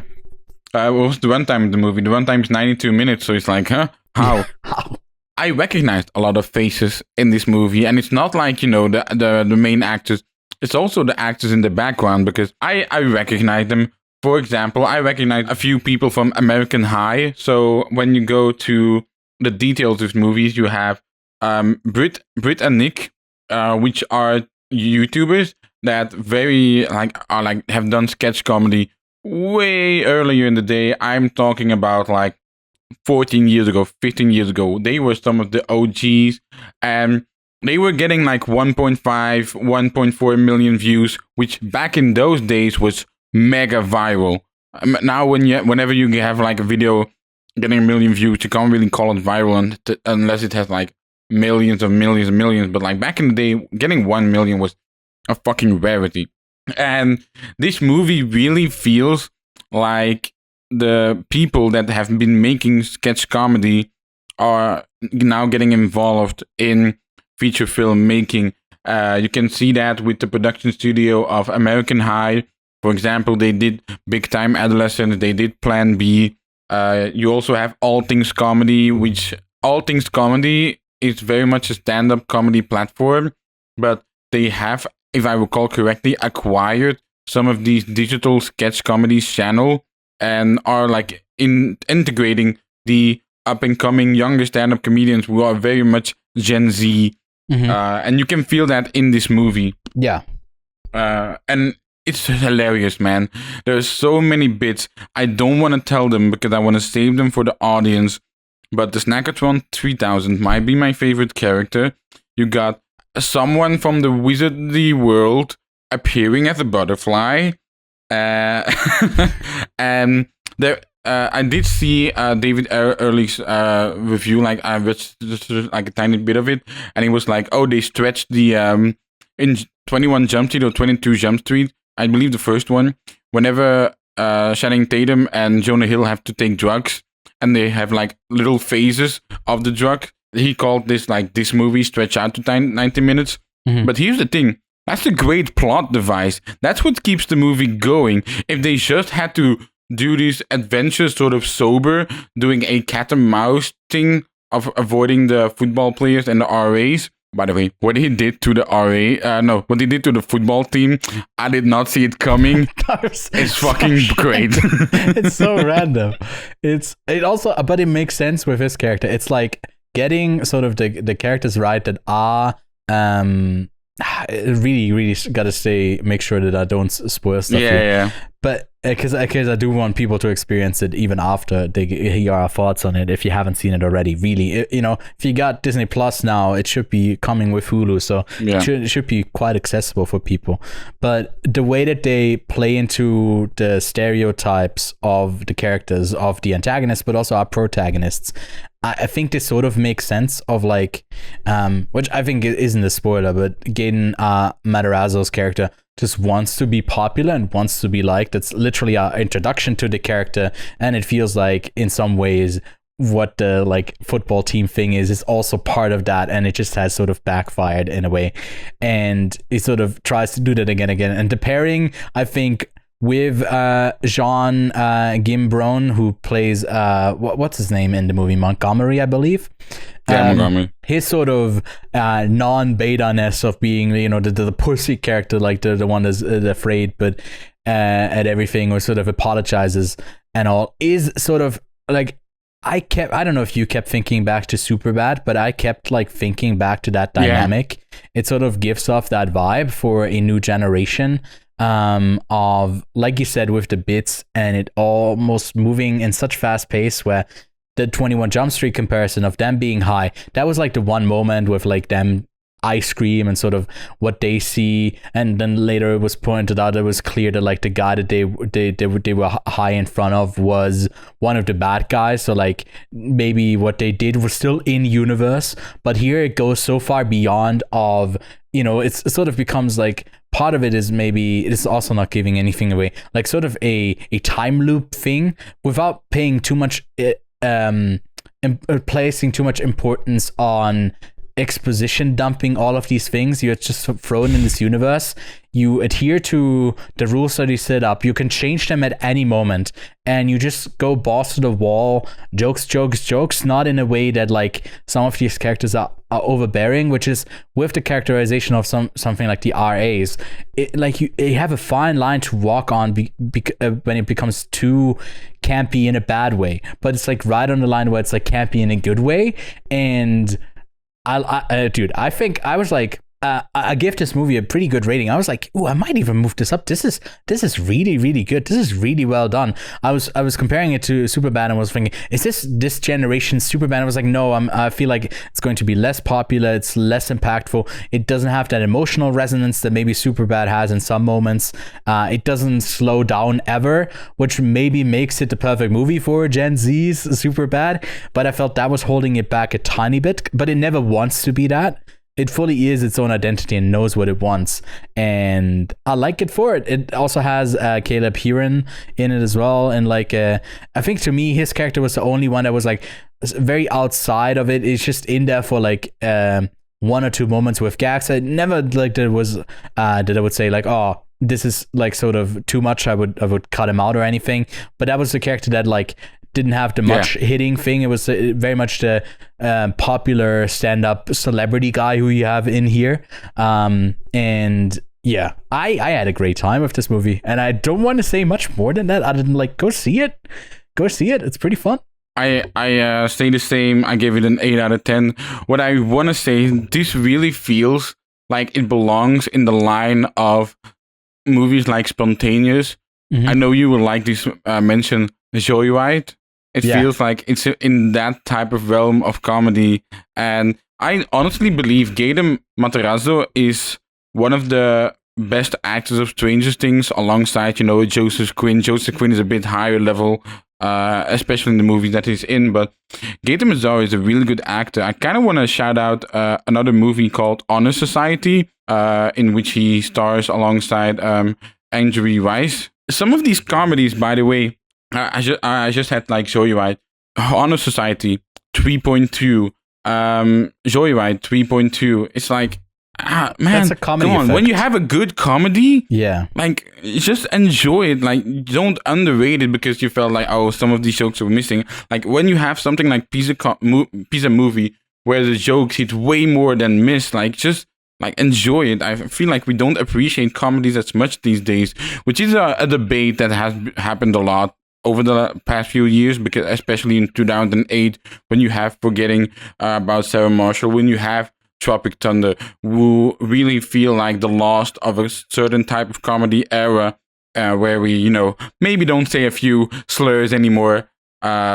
This feels like such a refreshing thing of a new generation. Also, the filmmakers have another movie with Samara Weaving and Jason Segel out later this month in America called Over Your Dead Body, which they wrote. So it's a huge year for them. I thought that also played at South by Southwest, if I'm not mistaken. I'm not sure. Okay, do I have it open? I do have it open. It did play at South by Southwest. Look at me knowing stuff. Also had a 3.5, just like Pizza Movie at the moment. They but didn't obviously direct this one, right? They wrote it. That's what you said. They wrote it, yeah. Yeah, okay. And also a lot of SNL faces you will see here. A lot of, if you are aware of the American comedy scene, there are a few in here. I mean, literally, they were writers for Jorma Taccone, who did Pop Star Never Stop and part of Lonely Island. Who is doing Over the Dead Body, which I'm intrigued by. I love Samara Weaving. I think she sometimes chooses really bad movies that she's clearly the best thing in them. Absolutely. And hopefully that's not the same for the future of Gaten Matarazzo's career, because I think he I think he's also a great singer. He likes to do like theater. I think Broadway stuff he's interested in. So there's one joke about his face later in the movie that I think is so random, but it's so funny. It's so stupid, but it's really funny. And also a few meta jokes at the end, which I wasn't prepared for, but my God, I love the way you have confidence to insert yourself like that in the movie. I like the one that was like about the G-rated part of it. I think that was a very splashy movie, a part of the movie, and I think that's that was the exploding head. That's why I also mentioned the movie Spontaneous. Spontaneous, because that's really like a sort of ode to that movie as well.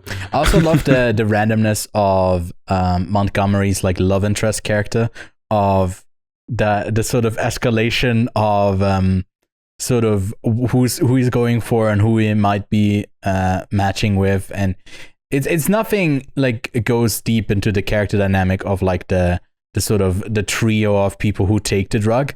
We haven't mentioned Lulu Wilson yet, but she's like Lizzie, the third part of it, which I think her bits were a bit repetitive. Like a lot of them are repetitive, but like hers felt the most repetitive because it feels like a decision that she needs to make that needs to happen quicker, because the other two like don't really struggle with that. But yeah, this is great comedy, and I'm loving the sort of a lot of like a love I see a letterbox for it. Hopefully they just show up and watch this movie too, because at the moment it only has 1.5k logs on Letterboxd, so but it only came out on streaming today. It came out on streaming today, but South by Southwest is a public festival, so it could maybe there's limited screenings around there, but I really hope it does pick up now. Also, the actor who plays Montgomery, Sean Giambron, from what I see, he had done a lot of animation and was in the Disney Channel live action version of Kim Possible. I feel like sometimes with these Disney stars, they always need a movie that separates them from that era. Zendaya has done that beautifully. You had Selena Gomez and in Spring Breakers, Selena Gomez and Vanessa Hudgens. You had them being that, like, that's probably the hardest break of like your Disney Channel era of all time. You're singing and then you're harmony choriring your career. It's a whole different harmony. But I have a love-hate relationship with Spring Breakers. But like, it's also interesting to see like, oh no, I want to do something bonkers. I don't want to do anything G-rated. But the thing is, because there's the fantasy aspect of like the nerd culture that he still sort of represents, with Gaten Matarazzo, it is in the same vein of Stranger Things. So I see sort of him. He's also a producer on this, by the way. But the casting sort of makes sense. But I don't know if like it's going to be interesting in the future if he likes these characters because there's a certain look to him that he can be stereotyped into this, or if it's something that he wants to sort of break free from, or maybe like evolve that, like the sort of expectations that you have with like someone who's short and then you sort of place him in these nerdy roles all the time. I can see him having a career like Jonah Hill. Yeah. I can totally see that for him. But I think like something on the musical side with him might be something that like puts him into almost a slightly different, but I don't have a comparison of another person at the top of mind. But yeah, looking forward to what he does movie, next. Check it out. Exactly. Do we have any other personal spotlights? Something that we want to talk about, Kevin? Did you watch anything? You and I watch. Look. You want to know what I watched, man? You want to know what I watched? Yeah. Sure. I watched They Will Kill You, which we'll talk about next week. Because it makes a good pairing with Ready or Not too. And I watched Mike and Nick and Alice, which I thought was a serviceable movie with timelines and everything. Pretty fun. I don't have anything else to mention. Fair. I don't have any other movies to mention. I don't have a book haul. I don't have a movie haul. I feel Not naked. Even a book haul. Get dressed, buddy, because it's I don't know what time it is, but I didn't, like you mentioned Mike and Nick and Alice, and we were thinking about, hey, maybe we make that a spotlight review, but I really didn't like the film. I think it had some horrible needle drops, and I think it was just I didn't like it. I gave that a 4 out of 10 actually, which I'm a bit lower. What I want to know about you though. Yeah, okay, because I watched some stuff that might be interested. Last week we talked about the best car chases, and I put Ronin in my top 5. I just want to say, did they make into your top 5? Well, we were conflicted about it because I think there's like different types of car chases, like movies that have multiple ones. There's a single best car chase. I did a top 5. But yeah, multiple times. But I didn't. So like, I don't know if it would make it into that sort of thing. But it was the one that on one list by The Ringer. By the Ringer, they had it at number 1. I think I wouldn't have it at number 1, but it would be very up there as like one of the best. It's really, really good, and there's multiple. I was like a bunch of times earlier. I was like, "Oh, is this the scene? Oh, is this the scene?" And it happened like 2 or 3 times until we get to the moment where it's like obviously the scene that people mention. It is bonkers. It's impressive, and it's also using different locations, different settings, different cities, and it's just like it also. I kept getting flashbacks to like shitty CGI versions of these cities that are in Fast and Furious when they like do the city, and this is actually doing the city so well. I think just overall the movie is good too. The cast is fucking stacked. It's crazy, yeah. It's like the sort of, the ex CIA who does something, who's very capable, and it's very America centric because like the most capable character is obviously an American, and then the rest is sort of rounded out by others. But I like the back and forth, the betrayal, there's a lot of that in there. Lots of fun to be had. Good thrillers, man.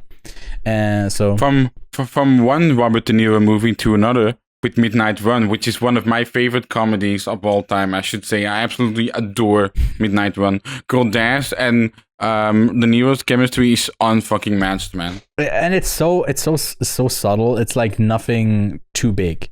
It's like the perfect dose of, you have someone who could be the sort of grim guy bounty hunter who just collects people, who has apathy for everyone, or sort of is just doing the job for the money, and then he gets like sort of pulled back to reality again and again by this accountant who worked for the mafia and wants to leak it, and it becomes so much about like doing the right thing, or what are we doing it for, and then just the chase of the incapableness of the police is also really a recurring funny bit. I love Yaphet Kotto in that movie. Oh my god, he gets so mad. He gets so mad.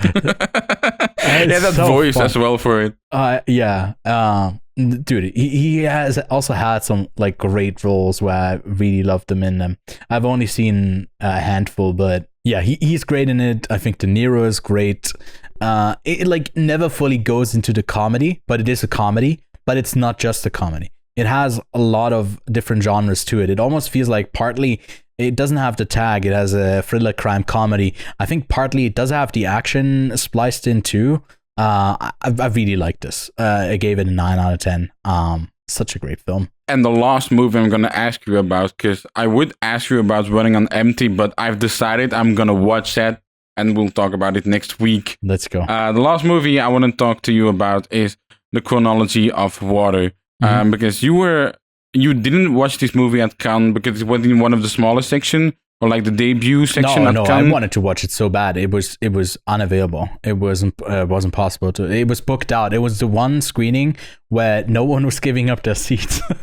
No one was like, because I couldn't get it in the morning, and then you check all the time in Cannes, and just no one was giving. I just couldn't get it, and I never have that problem. It was one of the few movies where wasn't possible. But you watched Chronology of Water. What do you think about it? I'm really impressed with Kristen Stewart. I think this is such an interesting debut of a clear vision that is uncompromising of sort of the thing that you're going for. And it's a tough movie to talk about in specifics because it's something that you really need to experience. You really need to see it, because it's in constant motion, and it sort of portrays the complexity of a person. It really has sort of the aspiration to represent someone larger than individual moments and plot points that you could have in a movie, but it sort of wants to create an overall sentiment. And I think it works in a lot of moments really, really well. I think it's a tad bit too long. I think it's like it doesn't really evoke like deeper emotions with the sort of iterations that it goes through. I like the supporting cast as well, the appearances that we get, and how it ties into being an adaptation of, I believe, a memoir of the actual persons it's about Lydia Yuknovich. And yeah, I was really impressed. I didn't, feel like it was one of the best films of last year, but it had me very curious about like the power that you have as someone who has had a career as an actress, has made money, has had the notoriety of like an early Twilight thing, then choosing the roles that she does, and now focusing on a story that she feels like is important to tell. I think it's so important, and I think I'm not just for the reason of doing it but also doing it well. That's another step that I really am impressed with Kristen Stewart. It gave this one an 8 out of 10. what impressed me the most, if I remember correctly, is the editing of the Chronology of Water. Yeah. Like, I think the editing of Chronology of Water is as strong as another movie called Pleasure from Nina Tiber. And like, because I like don't too, yeah. remember correctly, was that also a debut? No. Oh yeah, no, it was a debut. Yeah, so like very similar type movies, and I feel like the way they present themselves in those movies are very similar, and both are fantastic. You know what? I kind of want to ask you about They Live, because it's like it's such a big movie. God. It's John Carpenter. That's the last one I'm gonna ask you about. Sure. Yeah, man. I mean, this one is just like, it obviously has in the lead role. I'm not familiar with wrestling or like any of that sort of stuff. I don't know if it even is he a wrestler, or because there's different categories that I really am not familiar. It was like a professional wrestler. Yeah, and it's so funny when they have like the forced moment with Keith David where they just need to have like an all-out fight. It just is so over the top. And the camera never cuts. It's so well done. It's exactly what do you think it is? It is like the 80s simplicity of a plot of like, you have sunglasses and they reveal they are aliens, and this, dude, the special effects, the makeup thing, they're immaculate. They're so well done. I was never taken out on seeing like any sort of, maybe it's also because it's from the 80s and you have that film layer of it all, but it looks so good. Movies can look so good with simple premises. I've really enjoyed it. It's like, it's nothing crazy. It doesn't have a huge overall statement. It's a very basic statement that it sort of makes with like everything being controlled and like being beaten into submission of like the ads and sort of everything just like sort of tuning you out of not thinking. It's a very broad sort of feeling that maybe comes through sort of the hippies of like numbing yourself out and then being aware of sort of the things that sort of push you and how you're being controlled. And I like the fighting back is like the most chaos filled, just like you actually fight back, and you have that with a wrestler at the front. And yeah, man, fun movie. I can recommend it to anyone. Is it amongst Carpenter's best? Just quickly, because I don't know how you feel about the guy. I think The Thing is a perfect movie. So I don't think it can live up to that. I also think Halloween is really good. I don't know if I think I would still give Halloween the edge over They Live. And that's all I've seen from Carpenter, man. I haven't seen Escape from New York. There's a lot of stuff that I was looking at, and I was like, I gotta see more of this, like Escape from LA, like I've seen Starman, 6 movies Dark of Star. this. I really, there's a lot of stuff. We are playing at one of the theaters I work at. We are playing Christine, I think in September and August, so really far off still. But so I already had a look at that to prepare it for a screening. But I want to watch more of his stuff, so don't be surprised if I end up watching more of his films. All right. Well, I've seen 6 of his films, and The Thing is my number 1 horror movie of all time. I don't think anything can top The Thing. Yeah. Escape from New York is pretty fun. Mount of Madness is also a great movie. But yeah, that's all the movies I'm gonna ask you about. The rest you'll keep for what I've been watching, which will release, I guess, anytime in the future. Yeah. Weekly, and I'm working on the one that's coming out for March, which should come out before this episode comes out, so you should be able to hear all about that. And there's also, because it's a new month, there was new Criterion stuff, new collections.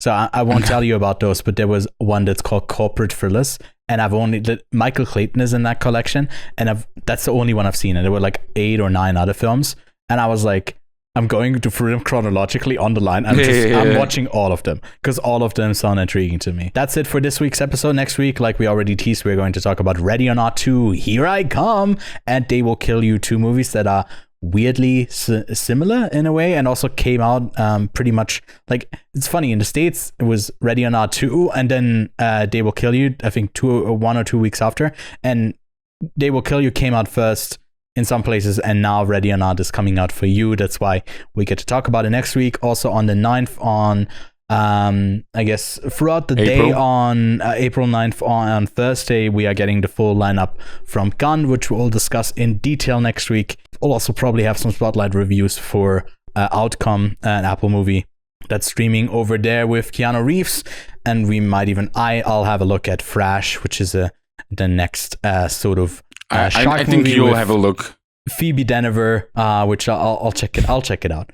And then if you even then are not getting enough of us this week on the 2.54 centimeter barrier, we're going to talk about Kamikaze Taxi, that being the 3-hour director's cut of that movie, right? And the week after, we are looking at 2 more Begun movies who are available on Criterion. And then, yeah, this will also be likely to kick off for our spin-off show, Cinematic Doppelgangers. We can vouch for that show as well. We're going to look at The Killer, and The Killer there, but more on that this Thursday. Subscribe to not miss any of those things, and leave a like here. Goes much appreciated for all the stuff that we put into the show, which is... too much. Honestly, yeah, sometimes the balance of life and the show can get, but I love doing it, so I wouldn't. Me too. Wouldn't train That's it. why we do it. We do it for the passion for the game. We do it for the passion. All right, you wanna grab some mint and go grab a pizza or something? Yeah. But pizza before the mince, right? Yeah, I make sure we order before. That is actually yeah. Right. Anyways, we'll catch you when we stocked up on food, I guess. I don't know. But we'll see you next week. And cut.